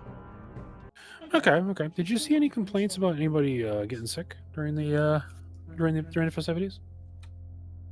He kind of goes back to the chin stroking and slowly shaking his head, like, not that I can remember. Which is what seemed strange, because Miss White has been to a number of gatherings, and she very much enjoyed the shrimp cocktails. And I seem to remember her heavily suggesting to Mr. Blue that he should definitely try them. I don't know. Maybe he doesn't exactly enjoy seafood. I'm not really sure. Okay. So she was having the shrimp cocktail, but Mr. Blue was kind of politely declining. And he tried some. Okay. I'm not 100% sure if he appreciated. Okay. All right. Well, I think that kind of takes care of that part for me. All right. I do want to ask, if I may, if you can go and stick around for a little while in case we got any more follow-up questions with you. Would that be a problem? Oh yes, I'm currently in the process of destructing the bar. Currently, most of the supplies up here need to be returned to the stores. Sure. Is Vinny still in the room with Cain and all that? They're like probably 5 feet down the hall. I'm like in the hallway, maybe. Okay. Okay, let's go down. Let's go up to the penthouse where we see Elle and Carla talking together. Right this way, sir. Or sorry. Right this way. Thank you, Carla. Is there anything you need? Or do you just want to look around? Just need to look around. Okay. So you look around. I'm sure you are more than smart enough to put this together. That party had many guests, yet only 2 died. Yes. This seems rather targeted. Perhaps. I don't know.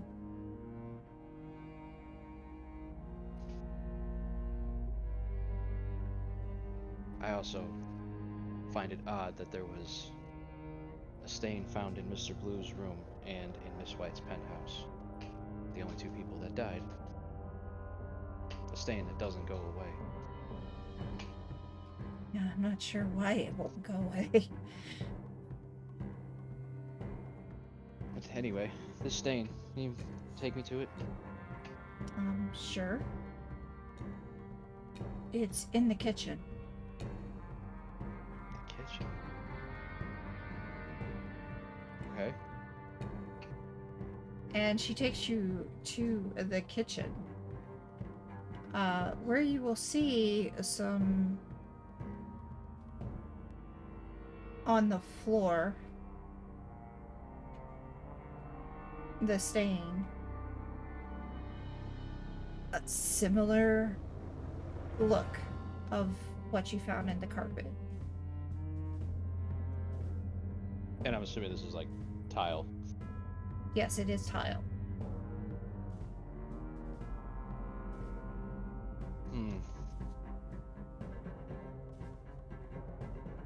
Well, we can't have this now, can we? No, we'd have to repair that. It's a tile. So you're going to be retiling the floor anyway? No, Yes. at least that spot, yeah. Perfect. Elle's gonna go grab a kitchen knife, pry up the tile. Oh, that's a lot less violent than what I was expecting. I was expecting You know, I'm gonna be brutally honest. I expected Elle to do another John Wick. What, goes off, grabs a sledgehammer, and starts smashing the floor. Pretty much. I already punched her. Floor What's the that's difference? not made of concrete. Why? I can't take the tile back for examination if I destroy it. Exactly. Touche. I might not have the I think skills you'll to do this. I think you'll find it's pronounced touchette. No, it's too shit. Are we sure it's not Tushy? We're very sure. So, you take the tile from the kitchen, and Oh, is the stain on the subfloor again? no. Hmm. It's just on the tile. I will look at the ceiling again, just to confirm. There is nothing on the ceiling.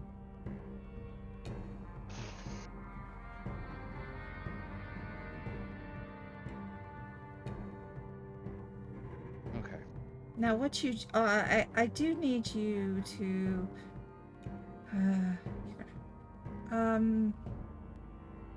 Well, the tile's not the only thing I'm here for. okay, so you're looking around? Yeah. Okay. We are going to respectfully look around. We're not tossing the place. See if we can find a tarot card.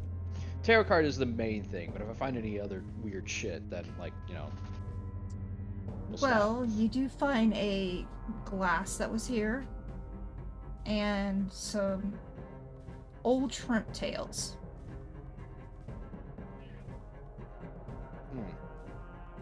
I will pick up the And glass. also it looks like a martini glass that the shrimp the cocktails were in.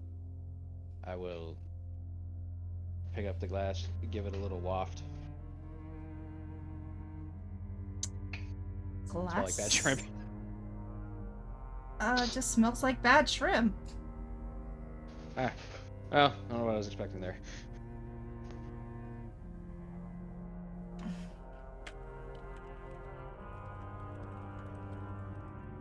And then we shall continue looking around the penthouse to maybe find a tarot card, but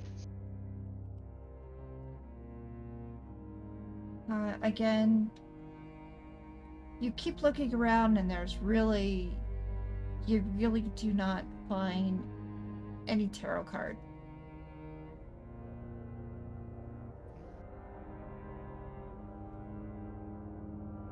Yeah, basically, as you're searching around, moving, like, you know, picture frames, checking behind, like, you know, under the couch seats and all that.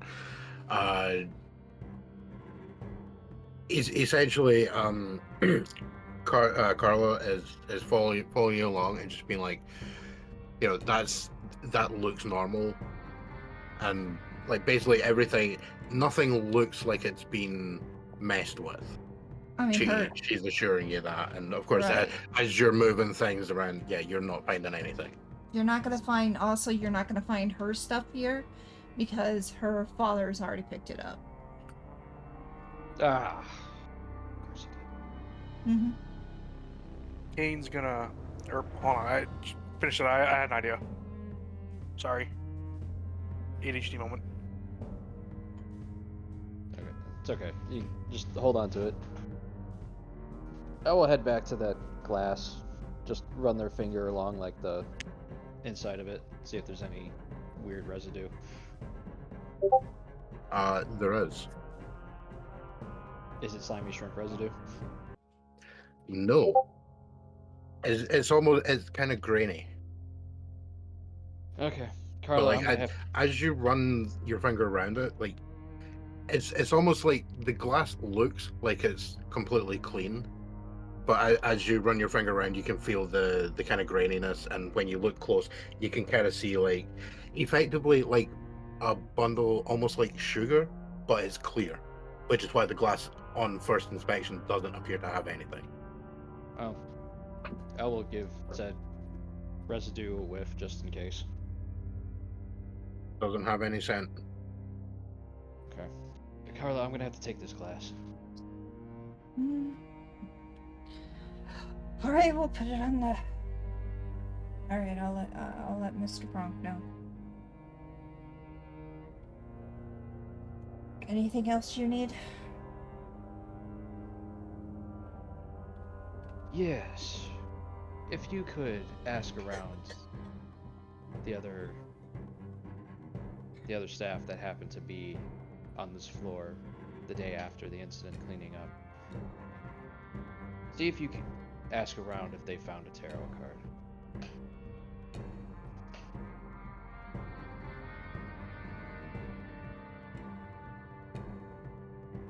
And, well, assuming being as high society as Miss White was, there's some stationery by the phone. There will be. We'll pick up a pen, write down a set of contact information for them, grab Carla's hand and put it into their hand. If you have anything to tell me, or you remember anything else, or if something just feels off, go ahead and give me a call. Alright, so... Alright. And we'll flash the winning smile. I will do my best. I will check around and see maybe the concierge knows anything about maybe who they came with or something. Is there other than that?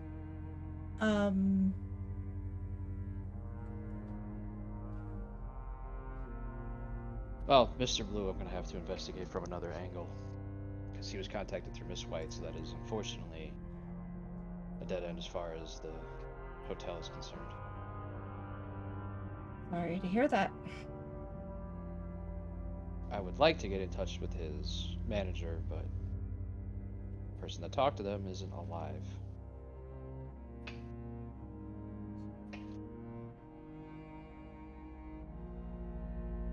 Actually, might be able to approach this from another way. But we should head back downstairs. I don't think there's going to be anything here of note. Anything else of note? Of course. And she heads to Mr. Bronk and tells about what happened. In the interim, bounce back. Cain had an idea.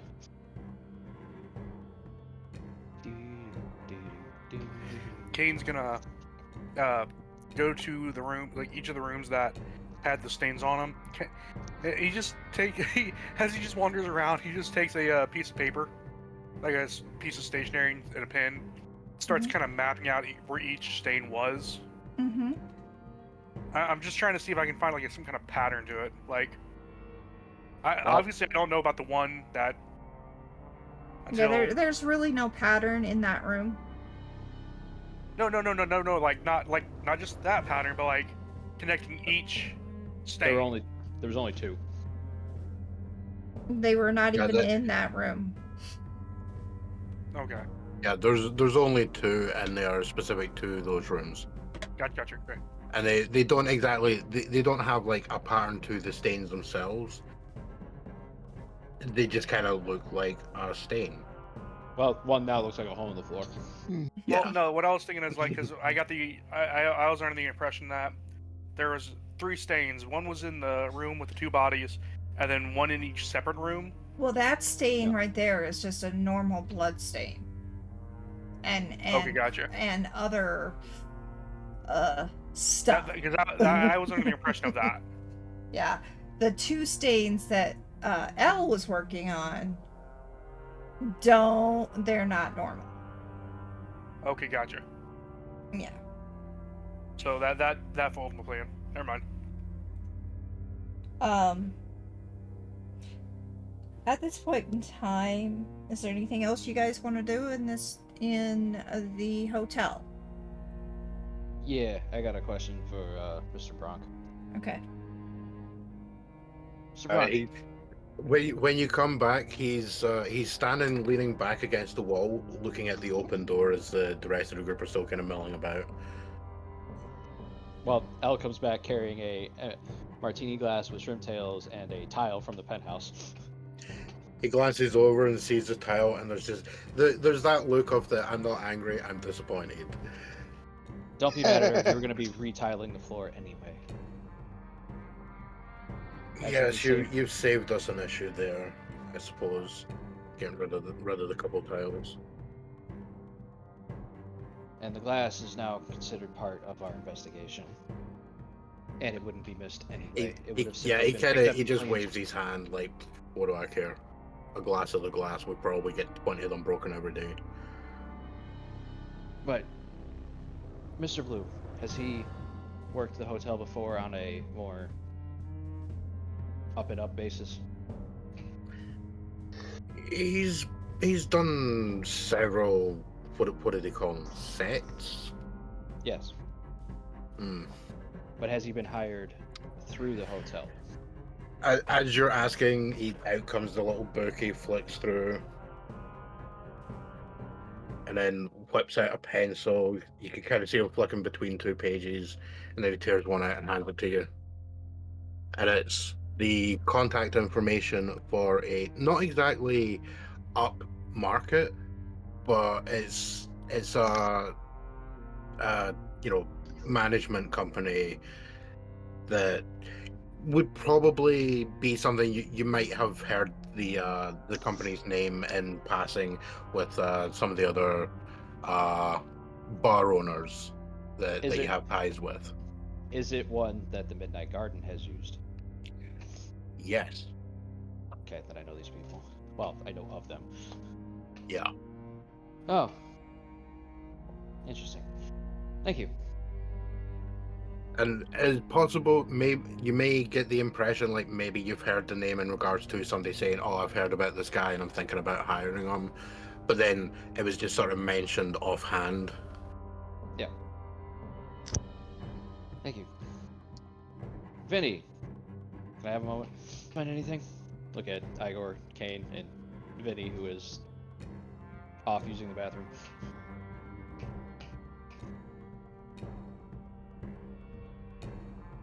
Igor, Cain. You guys find anything? I mean, lately we found there was cyanide used. If that hasn't been discussed already.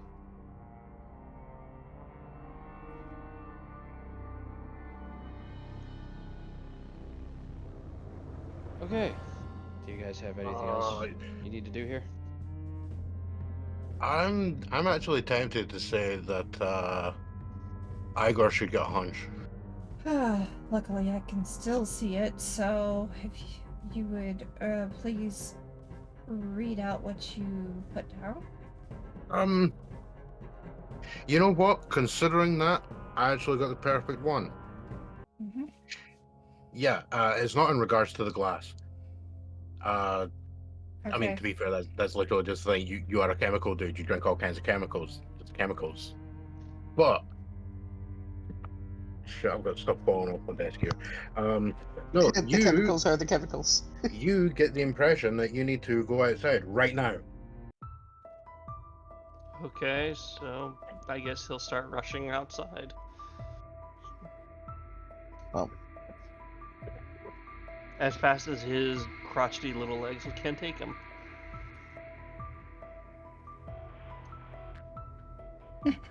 And you all see Igor running away.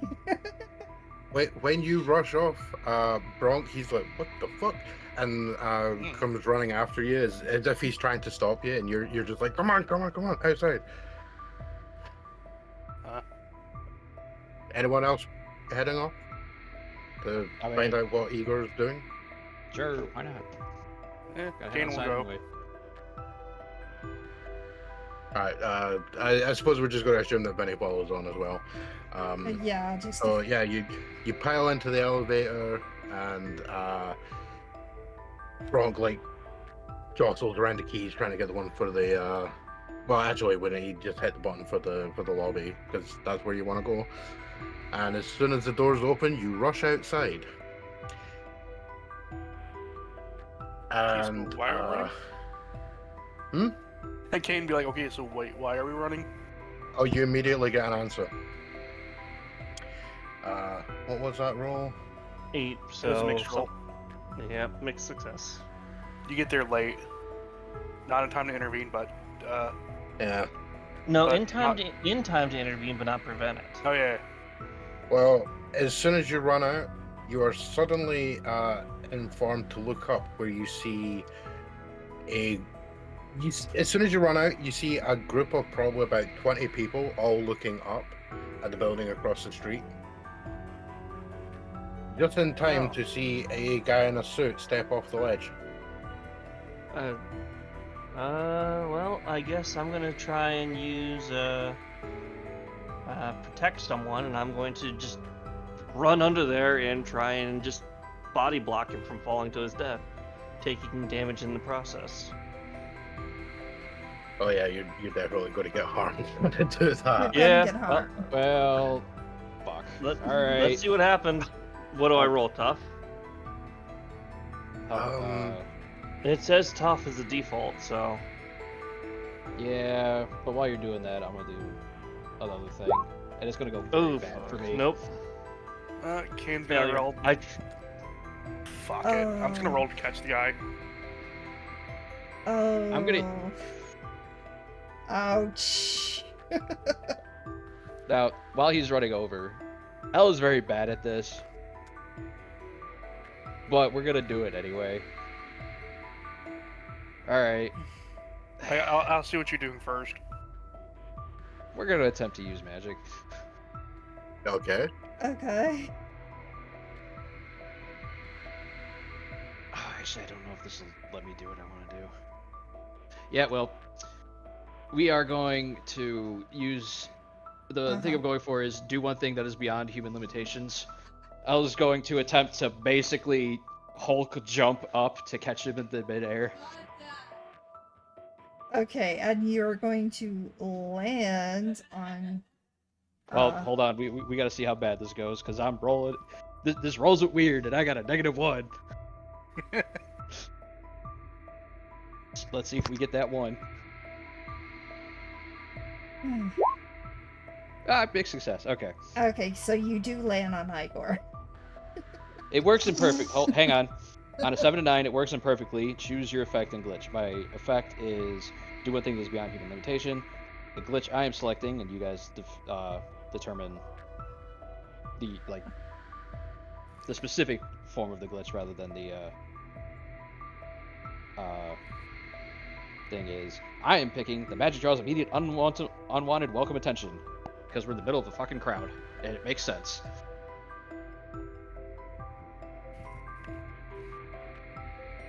As all these people just watch somebody basically leap like 20-30 feet in the air, catch a dude, land, and nothing has happened. Okay. This is one of those good things where it's like, it's a good thing Francis isn't there. Now a situation. Alright, let me confer with the other GM. Like I said, depending on, I'm also gonna roll toughness too to catch. Oh, that's the thing. This works as I want it to. It's just the glitch is the magic draws immediate unwanted welcome attention. That's the glitch I'm picking. Yeah, I mean, immediately when you do that, people are like, "Oh my god, what the hell is that? Is it a bird? Is it a plane?" No, it's a strangely effeminate dude, or possibly a strangely masculine female who's excessively attractive. Zooming through the air in a stupidly really good looking suit. As you can tell, we are definitely doing this improv. Oh yeah, fire. Don't forget to mark your Edgar, you experience could point. say you missed because you got high on them cyanide fumes. 1 second. I don't even know how many experience points I'm supposed to have. I only have 1. I want to say you mark 1. Well, no, I You only mark have 1 1 per experience. failure. 1 per failure. Okay. Yeah. So yeah, in the process, Elle leaps up, grabs him as he's falling to his death.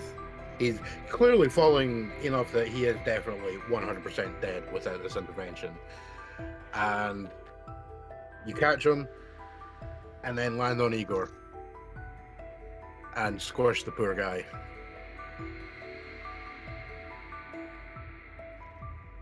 Though, shockingly enough, the guy is he's not unharmed, He is injured. Breaks a leg in the process, so he's now lying on the ground, screaming in pain, and also shouting about how I'm supposed to. Why did you stop me? Oh. Oh, okay. This is a problem. I will completely ignore him. Pick him up, put him in their car, and be like, we gotta get him back to the archives. Well, you want him knocked out first? No. That's exactly what we... Looking at the crowd already looking at us, that's exactly what we need. Leap up, grab Fair. somebody, and then immediately hit them in the head. No. We'll get going. I'll try to do some damage control. No, just leave. Yeah, fair enough. There's a couple of people in the crowd that are just like, hey, what the hell's going on here? Why are you stuffing that guy? And he's like pushing people out of the way to try and get to the front of the crowd, and there's other people just like, nope, we just get in the car and go. We are not answering questions. Can I jinx him to make him trip? I mean, it's up to you if you want to try. I would be Sure. more interested in what your helper is doing. Because as you're picking yourself up off the ground, you can see Claire kind of just sort of standing there, arms folded at the door. Like I say, standing there, she's like 4 feet off the ground, kind of watching events. But out of the corner of your eye, you notice a weird shimmer around the mailboxes that are outside of the hotel. And it's like the hotel the kind of mailboxes that you get on like commercial buildings that are like bolted to the wall. Mm-hmm. It's one of those. You can see this weird shimmer at the back edge of it. If you're quick, you can go and have a look. He'll try and go and take a look, but he's not quick. Well, I mean, quick within relative term. Clip notes of what you missed there is the L has caught the guy, landed on Igor, and he's gotten smushed. But in the process of getting back up, he's noticed the mailbox outside of the hotel, and that there's a weird shimmer because he has his sight ability. Yeah. L and Cain currently are basically taking the dude and stuffing him in the back of the car, and then the pair of them arguing over if they should knock him out or not, which L is very much against. L's pretty much already on their way back. Cain's getting his bike ready and getting it revved.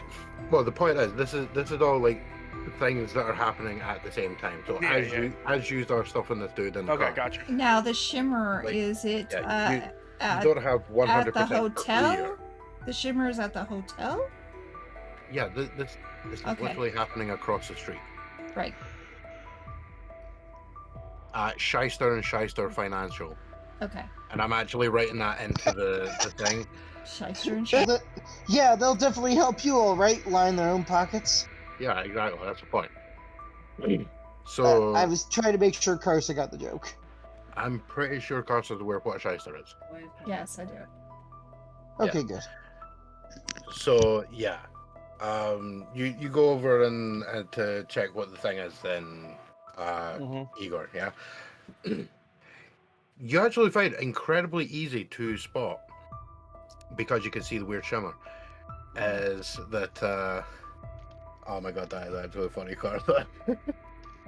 Okay, so yeah, when you go over and you have a close look at this, you can see there's a small gap that you can fit an envelope behind, and almost like magic, as you look there's just see for some unknown reason it slips slightly, and you're able to catch a corner, and you can straight up just pull this out the back.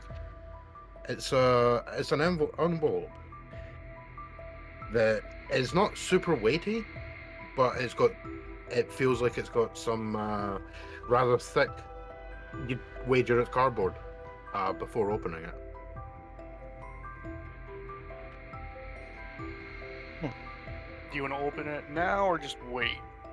I'm just gonna Look and pocket it, and then we'll get out of here. We already got enough. Because at that point, Cain, I imagine Cain's on his bike, got it revved. He sees you, heads over to you, grabs you, then guns it. Yeah, it guns it back to the archive. Pretty much, it's like without even like fully stopping, Cain grabs you, does the 180, and guns it.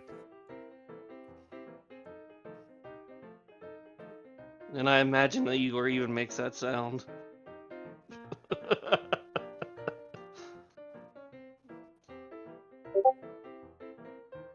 So you guys are just gunning it back to the archives. Yup.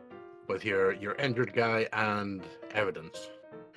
Yeah. Meanwhile, there's a crowd of people off in the background like, oh my god, did we just witness a kidnapping? There's people running off shouting, police, police. Yeah, because who's going to believe them? Yeah. That's why, that is exactly why I was like, you give them no answers. And like, as fast as Cain did it, I imagine L was like got like a good 2-minute head start, if that, before Cain quickly catches back up. I'm straight up just picturing this, like, you guys are reading the paper the next day, and there's like, you know, superhuman jumps across street, saves suicidal banker, immediately kidnaps him, police baffled. Yeah. Also, unfortunate miniature guy gets squashed in the process. I think Cain's gonna... Unfortunate miniature guy gets squashed, but lives in process. Laugh my ass off on this. Cain would be like, hey, you finally made the papers. Oh, you know the fun thing is, see when you do eventually read the news story on this, it's written by Brock, and that's why no one believes it. Unless you were there, you totally don't believe it, because this guy is known for his crazy ideas. Exactly. Co-signed by Francis Lake. No. No, because Brock would never run anything that you send him anymore, because you're the reason that he's not higher up in the... And why all he's doing is editorials these days that are kind of in the back. But what if what Francis is sending him is just horoscopes? Well, then it goes in the back. But then he is running it. Ah, that's a different department, though. All right. But yeah, we pull up to the archives as Elle's starting to get the guy out of the car. She'll go over to Cain. That's your newest lesson for operating in urban environments. Never give them answers, just leave. Yeah. They are more likely to formulate a absurd story that no one will believe if you leave them alone. Yeah, I mean, he's 100% right. Fair enough. All right, they are 100% right. Oh, that Francis has gone to the student archives, gotten out the file, and gone to his office and gotten his demonology book. And wait, you now have +1 demonology book and a file for what did I say her name was? Josephine White. It's very boring. Yeah. Essentially, she's a finance major. She did a whole bunch of stuff to do with finance, business, all that kind of stuff.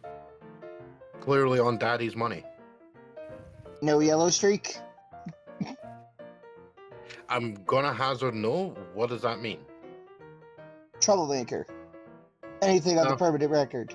Nah, she was a model student. Oh.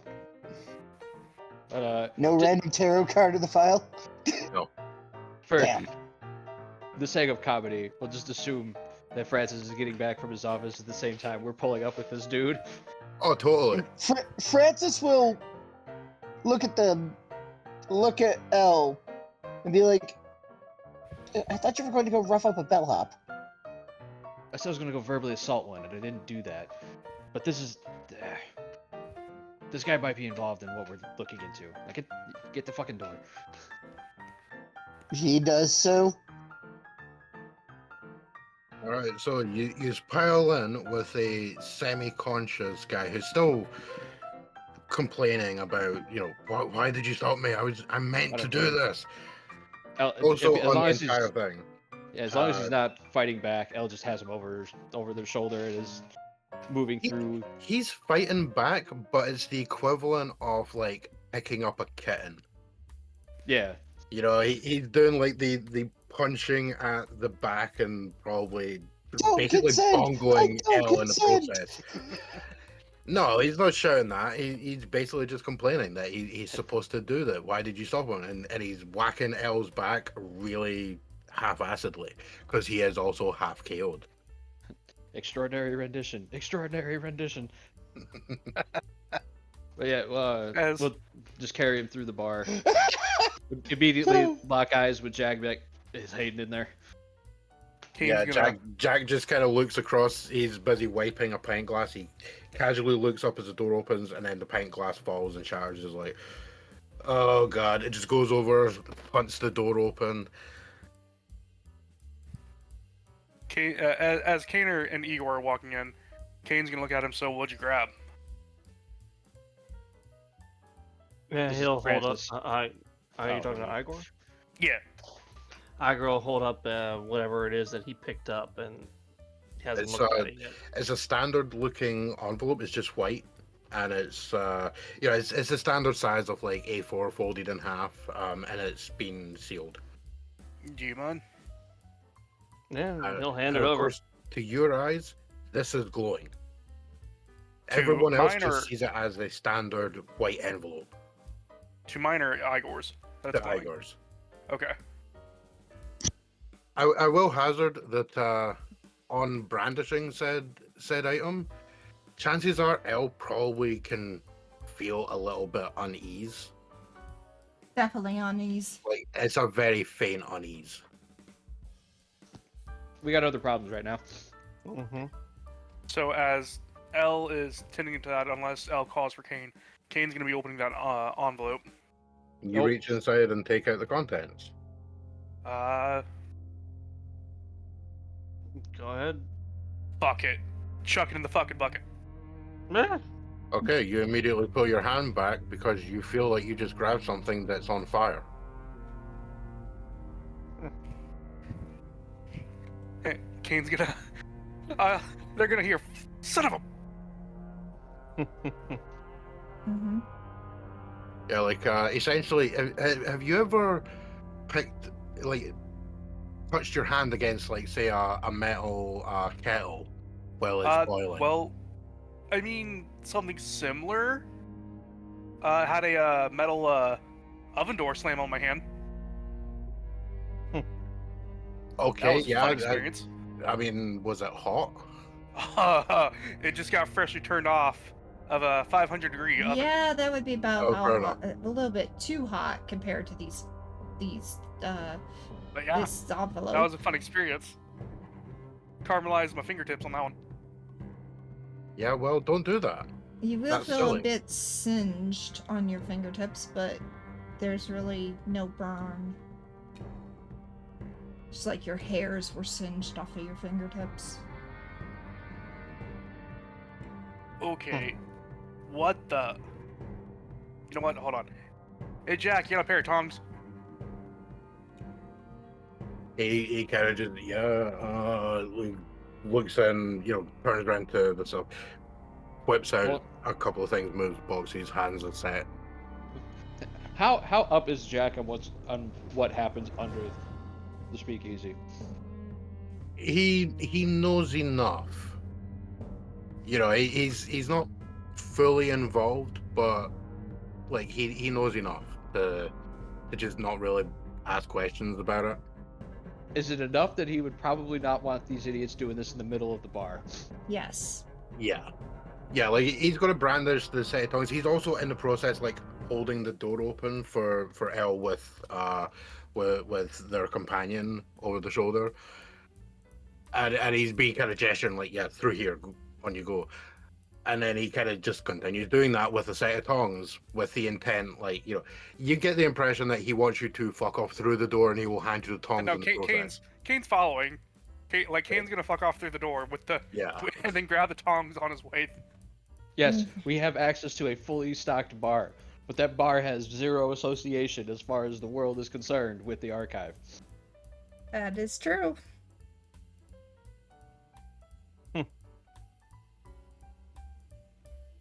Yeah, like And the barkeep has zero association with reality. No, the barkeep has a lot of association with reality. He's a physical entity that literally exists. So anyway, he basically ushers the whole group through, and then closes the door, turns around, and you can, as the door closes, you hear some muttering going ahead, and he's like, "Oh, you know what it's like when you find a drunk outside and you got to go give him the Heimlich." Yeah, he's just clearly making up an excuse to the bunch of patrons sitting around that have got, like, you know, pint glasses halfway to the lips and such. Well, I mean, if anybody was paying attention, this dude's leg is mangled. Yeah, well, that's kind of what makes it more funny. He's, yeah, sure, whatever. Don't ask questions. And he just, damn, I gotta clean up this glass. You know, I can't be answering questions about stuff that just happened here or didn't happen. You know, looking at a couple of drunks in the corner. Looks at some of the students. This can't be the strangest thing you guys have seen at the school. But then there's definitely a couple of regulars that go to ask a question, realize it was Elle carrying the guy in, and they're just like, never mind. Yeah, it's literally that meme of the guy looking. They see the flash of Elle's hair, and it's like, oh. No, there's that moment where the exact meme plays out of, like, the guy looking off to the side, and then he lifts his hand as if to get the question, and then just the hand goes back down. Like, yeah, the finger drops back into the fist. Yeah, I just imagine it, like them. I just imagine them thinking Cain got into the fight with the guy. I mean that also might be a theory that they're rolling around with. Yeah, there might be a couple thinking that, you know, Els being the, you know, the quote unquote good guy of saving this dude that got on the wrong side of Cain.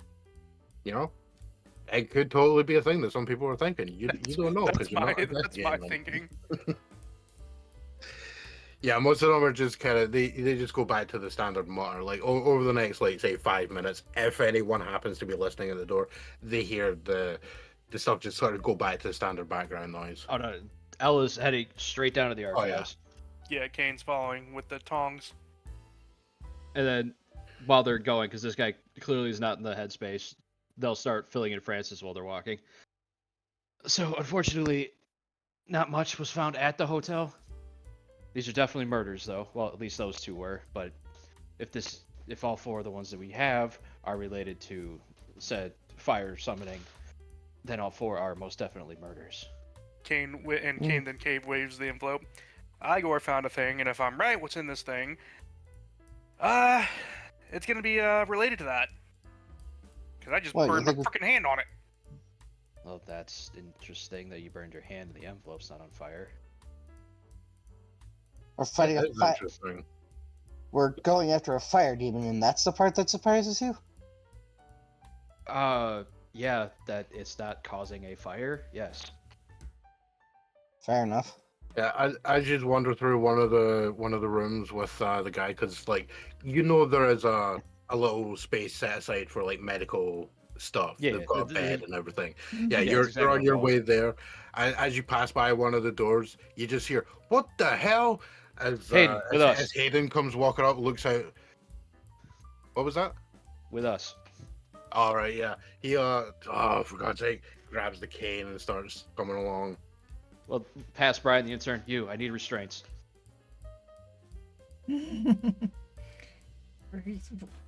Oh dear. Do we need to use that one room? He looks at Hayden. I don't know. I need somebody with medical expertise and restraints. Like, now. Stop thinking, go. Yeah.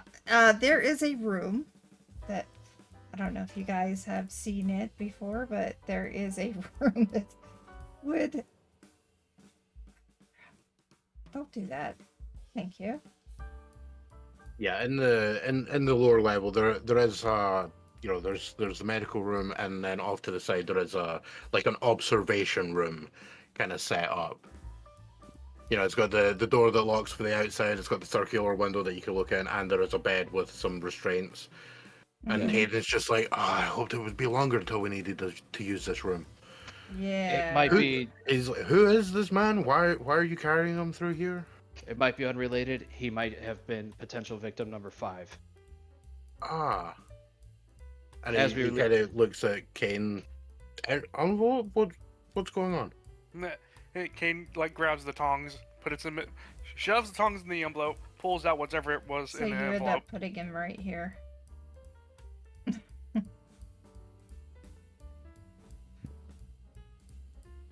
Yeah. So yeah, Cain, while Elle is doing that, and Cain's pulling out whatever was in the envelope, or whatever is in the envelope. It is 2 very I should have had a proper name for this, like artisan tarot cards that are made of thin but durable wood. They are clearly being carved with very intricate patterns around the edges, and there's 2 cards. The Hanged Man card kind of looks like it has a kind of blurred face, and unfortunately no one's actually seen the body, but you get the impression that this might be the guy is referring to. You've all probably heard, if you read the thing in the newspaper saying about Miss White's untimely passing, there would have been a picture on her. The other card blatantly is an image of her, at least on the first time you look at it, and that is the Magician card. But as you straight up, you look at the card, you blank, or you look away and then look back, the face doesn't quite look the same. Is the Magician card red?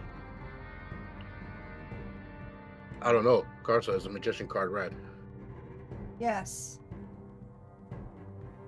Cool, we're in JoJo's now. Great.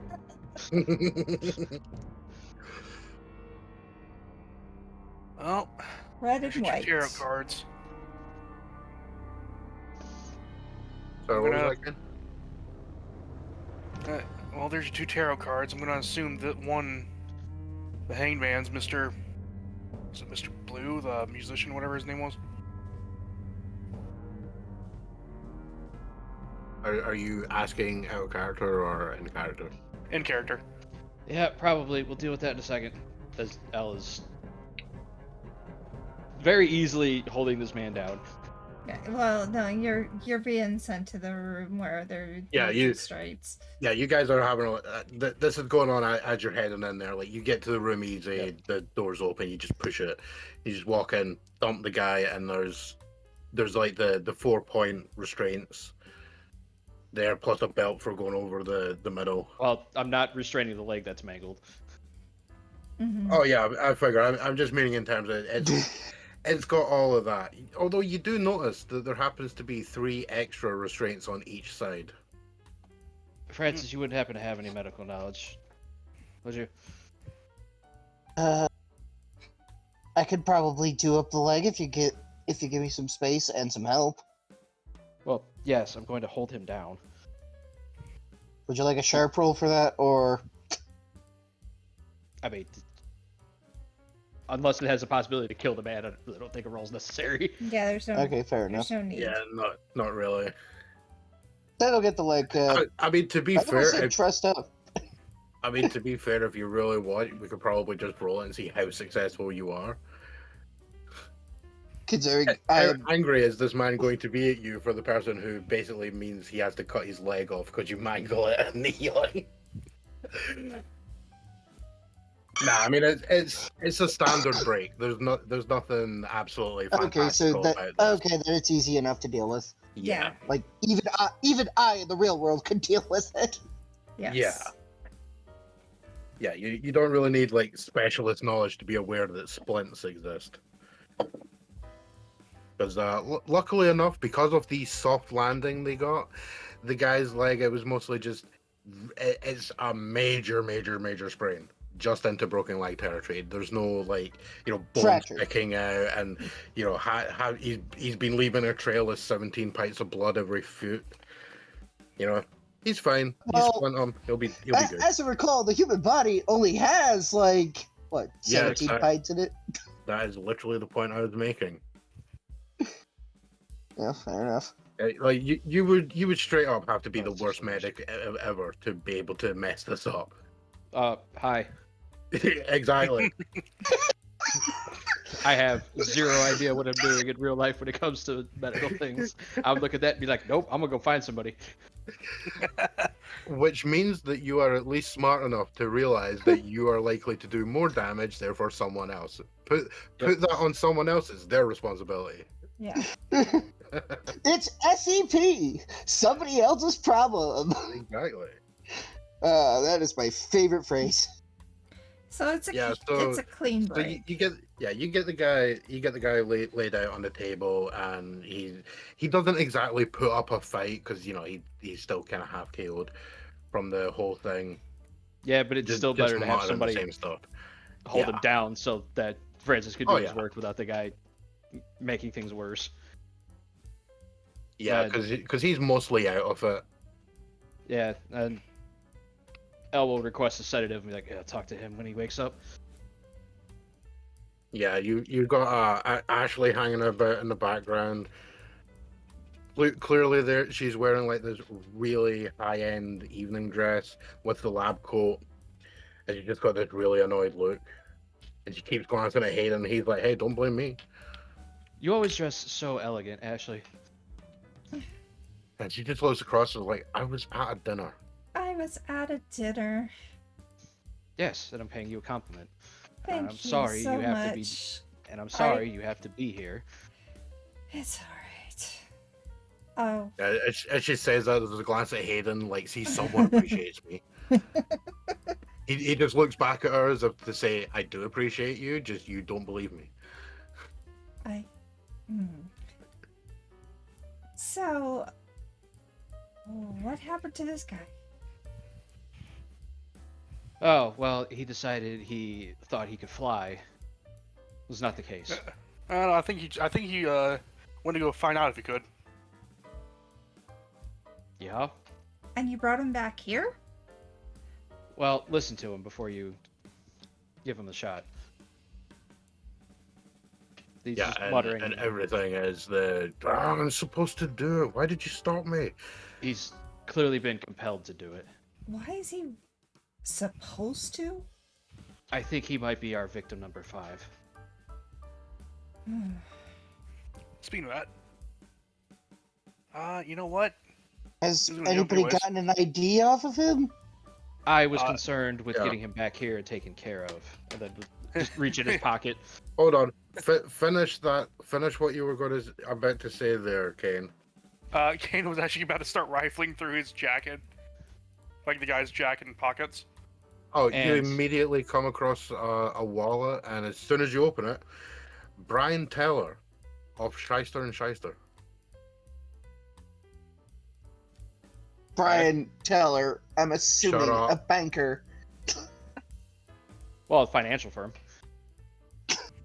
Well, this was the building he was on top of. Well, that makes sense.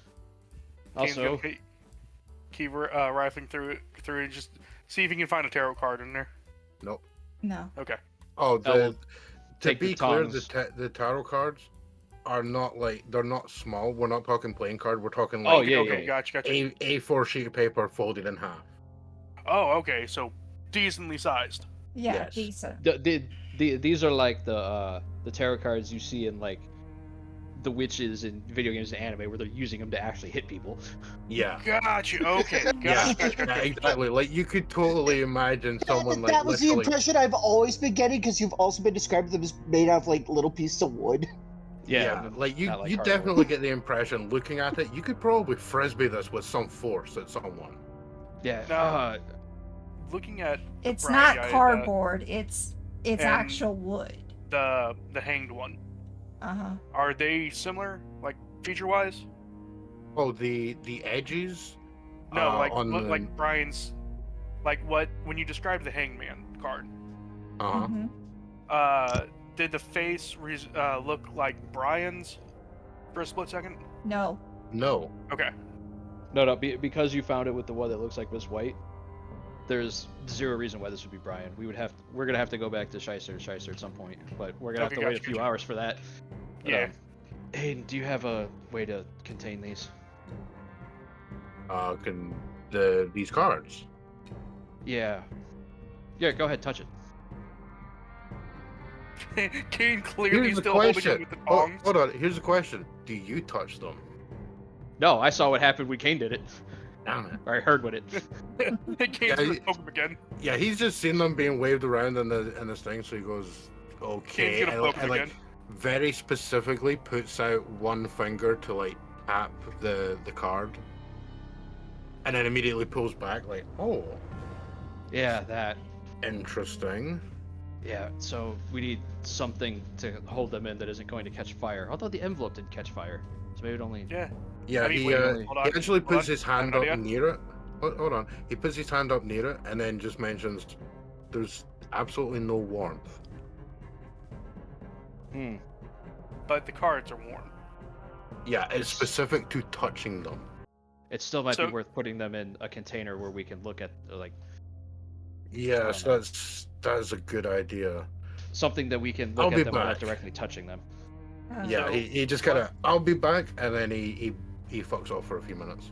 So we know we've got the magician and the hangman now. What other And ones the did we hermit. have? The hermit was the one that was supposed. Yeah, the hermit was. So the one that was Daniel that the found. only other one, or was there? Yes, the fourth one was Second. unrecovered. Yeah, Okay. in the notes that that one of the people brought you, that Nathaniel had taken was a rubbing of the design. Unfortunately, he wasn't able to fully, recreate the card image, but he was able to get the rubbing, and you can clearly see it's identical to the edging and everything on the two cards that Okay. you have.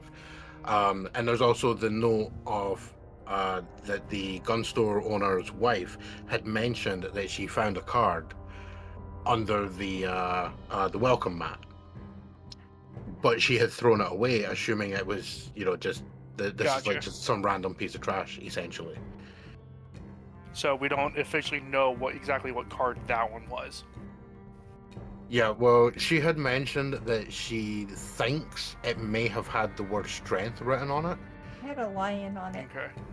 Yeah, that it was something about a lion, and it might have had the word strength, which is why in the notes it mentions this and then has the word strength ? Gotcha. Okay. Yeah, so essentially you have hanged man, magician, strength, and hermit. Cain's gonna be kind of walking around, like trying to think of like what all the information we got off musician and Miss White, like just from the hotel and all that.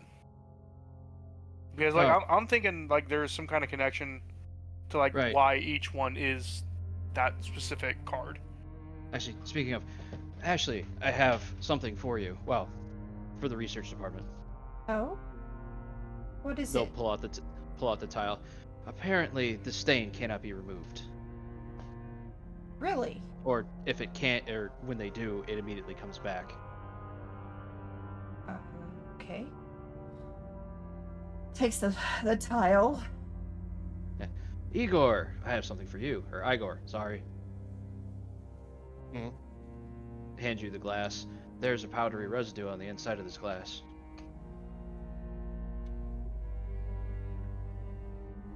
He'll look at you like, what do you want me to do with it? You're our chemical expert. I guess then he'll take a sniff at it. I mean, in point of fact, there are like lab spaces in the area. Yeah. So Oh, he can still sniff it. Yeah, He can still sniff it. any stuff. There's no sniff. No smell. Sorry. Okay, that's I what I got wanted to know. cytokine Thank you. powder. There's All no right, smell he'll on go. I guess he'll go and start taking a look at the powder. it. Okay.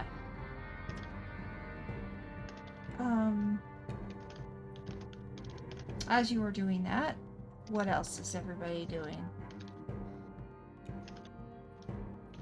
Quick question. The tarot cards that we have, Mm-hmm. they're clearly the major arcana, right? Yeah. Okay. I just wanted to double check that because I wanted to make sure I wasn't thinking of the minor arcana too. No, they're all major.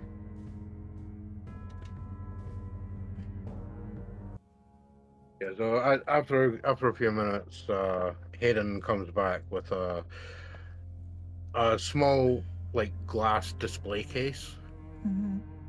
and puts on the table and lifts up the top. It's like we could put them in here to keep anyone from touching these.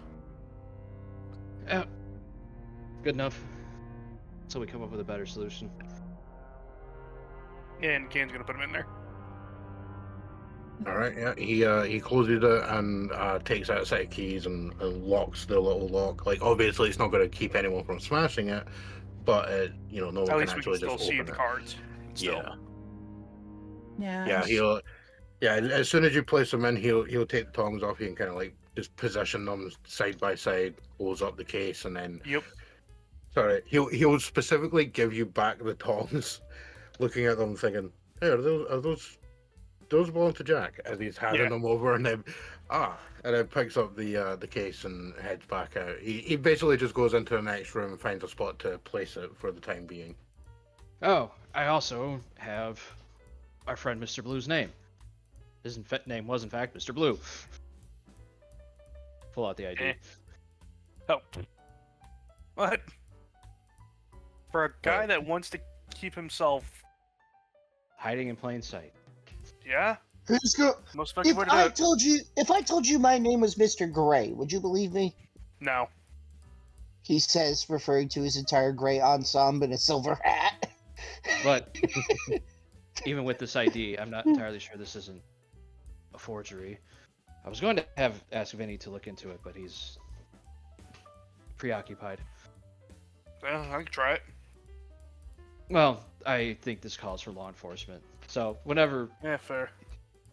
Whenever he or Nathaniel come back, whichever one gets to me first, I'll have them look into it. In the background you hear Hayden saying, I could ask a couple people, but yeah, I think it's probably better if they handle it direct. Yeah. As he comes back from the table and just sort of standing at the door watching what's going on. Oh, well, at this point we've left the medical area. I thought. Oh, what's up? Ashley was gonna say something. I don't know if Hayden told you, but we did find out about the two names that you did for the last one. Claire Lewis and Alexander Lewis. He did not. Hold on. What were you saying there, Karsa?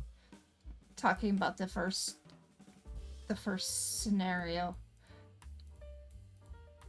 I thought that was covered last time.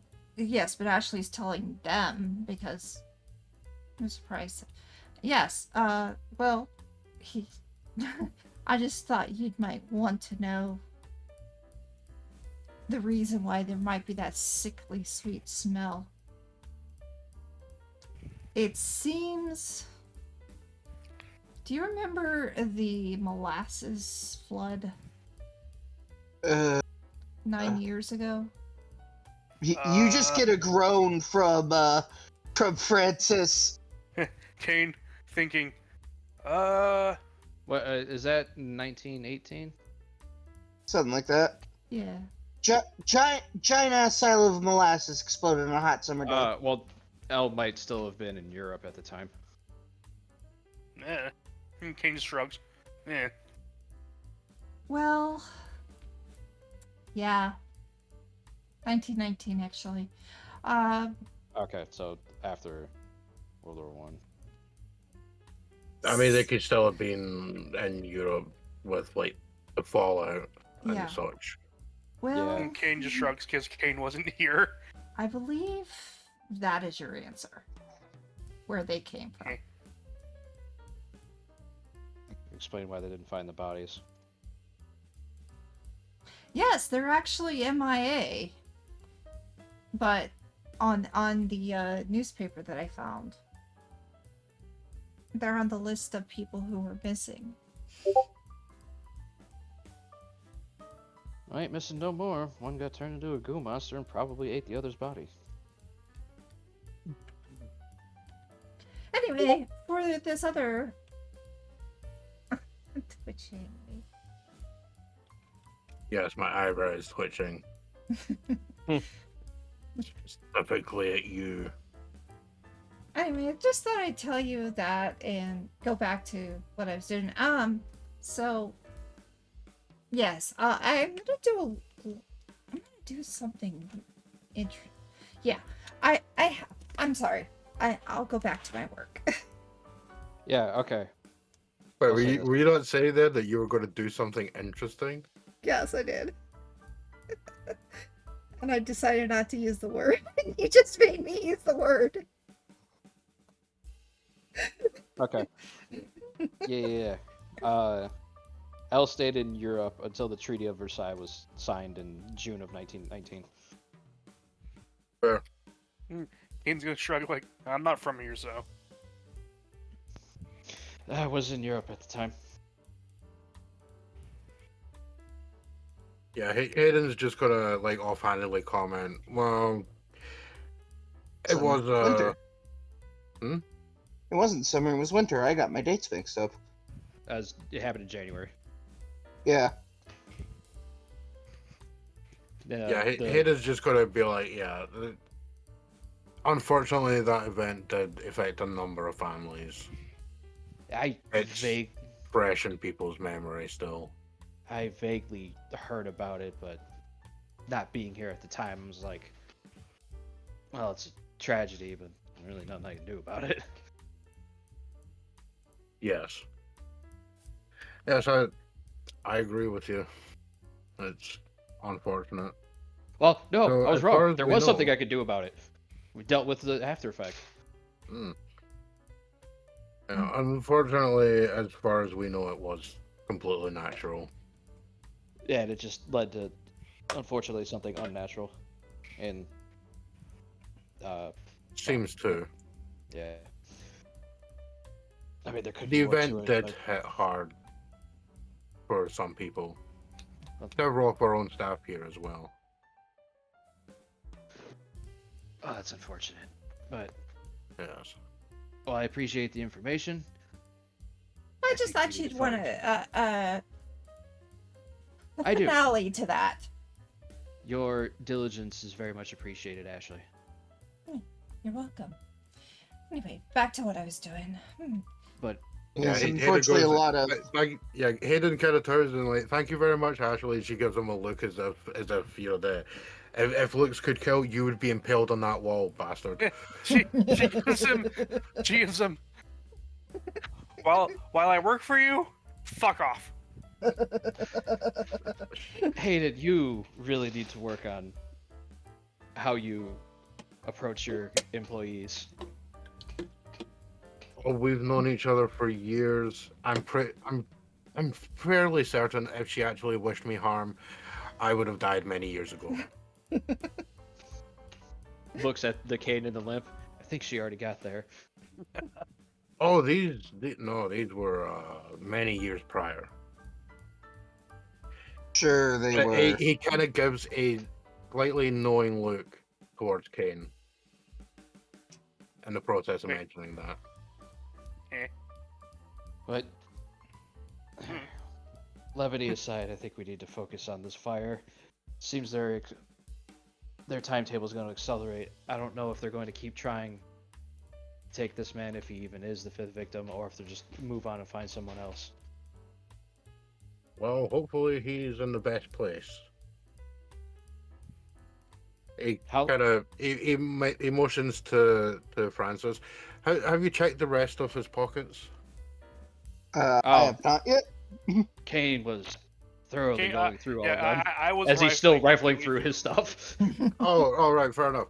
Right, well, you know what? It's at this point, as you're rifling through the stuff, you get 17th degree burns. I'm obsessed with the number 17 today. 17th degree burns on your pinky as you find a card in the back of his jacket. Just asked if I found a tarot card. Because you were Well, looking you weren't for done other yet. stuff. You weren't done yet. You hadn't got there Exactly. yet. Oh, never mind. That confirms it. Hayden, we need that case back. It's just like he touches another card. Son of a bitch! Yeah, Finch. You should start wearing gloves. Yeah, at this point, Francis just gets up, leaves the papers on the floor. It's like, And I'm it's gonna the go same and get. hand. It's the I'm same gonna go hand and he get burned you earlier, one. too. I'm gonna go and get you an extra pair of my gauntlets. Although it's- Elle, this tile. Thankfully, she had gloves on. But did you touch it with your hand, or? I touched another one, like it with my hand. But you used gloves when you picked this one up? Elle looks at their ungloved hands. No? Okay. Why? Well, I was trying a new technique. It's been around a while, but I figured why not use this technique? And there are fingerprints on this. Oh. Interesting. I'm trying to figure out if there's different fingerprints or the same. Yes, I did touch it. Do you need... Yes. Would you like my hand? Yes. As Elle gives the coyest smile. Hell. Cain just muttering to himself as he's just shaking his hand from the burn. Perfect. She not only touches it softly, she will actually then takes your hand very lightly, looking over. Very, very pretty hands you have. And then takes her stamp roller and starts to run the ink all over it. Sorry. And then has you touch a piece of paper lightly and leaving the fingerprints and then bringing it up. You really do have pretty hands. Thank you. It's still Cain muttering in the background. And Poor then dog. and then she lightly cleans off your hand with a cleaning supply, making sure that the ink is all out.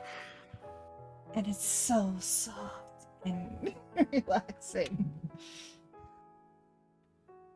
But Cain will feel like a very small object hit him in the head as Elle has found just some small piece of something and flicked it off the table at him.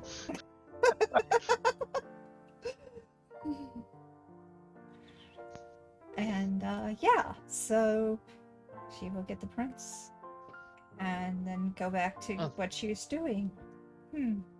Let me know what you find. I will. I'm not sure if it's related, but we'll see. So Cain's gonna grab the tongs now again. Grab the card. Grab the new card. Does you as an angel have fingerprints? I don't know. I'll leave that to you guys.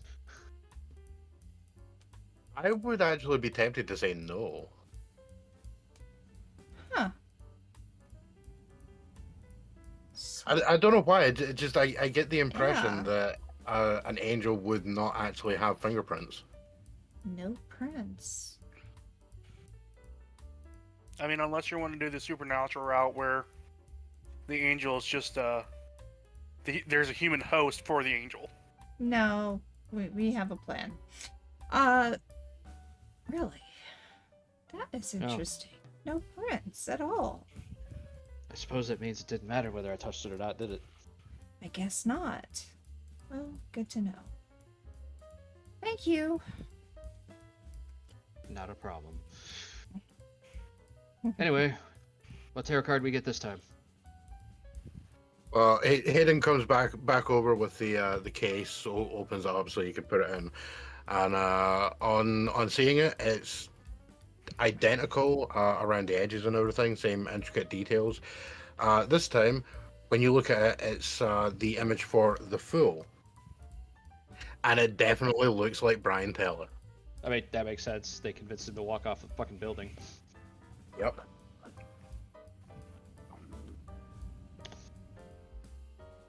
All right. Hold on. My thing is, was it upright or upside down when I pulled it out? I'm gonna say upright. Okay. Well, it likely doesn't matter. Depending on. No, unless it's an actual reading, the direction. Okay, gotcha. Okay. Yeah, I mean, there's also, like, keep in mind that tarot cards do not actually summon demons. So the rules of tarot cards don't actually expressly. Well, I was gonna say it depends on it, because like in actual tarot things, depending on how the card is facing, it can mean two different things. Meaning. Yes. Yeah. But yeah, like I said, unless it's an actual meaning or reading, that doesn't matter. Okay. Because it's the the normal and reverse really only matters in relation to the purpose of the reading and the other cards around it. Gotcha.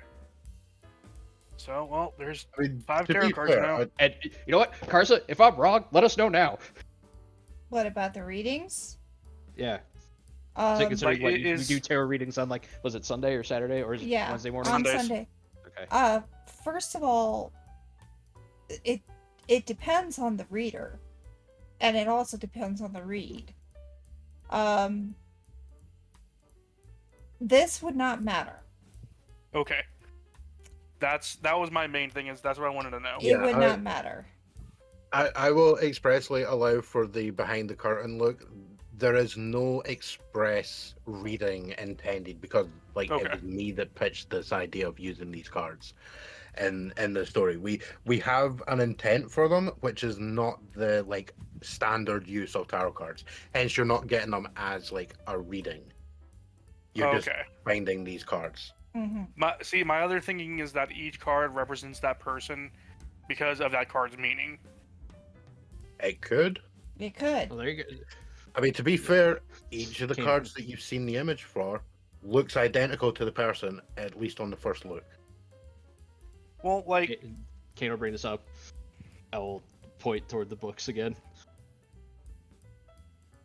Yeah, they have a giant-ass library. So Cain's gonna he's gonna find a tarot card book. Yeah, I mean, you are literally standing in the best area to be like, where do you keep the weird books? And people just motion to the room. Your thought, your research. Yeah, so Cain's gonna start doing some research into it. Okay. Wait, we probably deal with that next session, considering it's 20 after 9 already. Yeah, I think we should call it, especially since I need to go check on family. Today. Dude, I made 2. wanted- They both succeeded, so I didn't even get experience. So I want to hear it. Fair. Exactly. I'm sitting at 2 experience, so. Same. Oh, hey! But I also kind of just prefer to succeed. Yeah, that's fair. Gets you I mean, further along. It's a viable strategy to succeed at things. Yeah, that is fair. I mean, that's the whole reason you get experience on failures, is so that you at least get something out of it.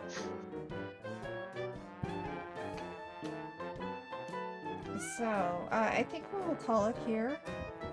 Alright. You have now received the Fool, the Hermit, the Strength, Well, strength question mark. Magician, and Hangman. You have found that it really doesn't matter which way they are. Hey, we got 5 out of 12 of them. Or is there more than 12? There's more than 12 in there. Than what you guys were saying. But, you at least know of 5 now. I'm going to remind you. Oh, yeah, the Fool's unnumbered. For the that there are actually on the glyph 7 marks. My Discord's dying, so I'm just gonna jump off here, guys. Alright. Hey. I can't understand any of you anymore. That's okay. Thank you very much for being here.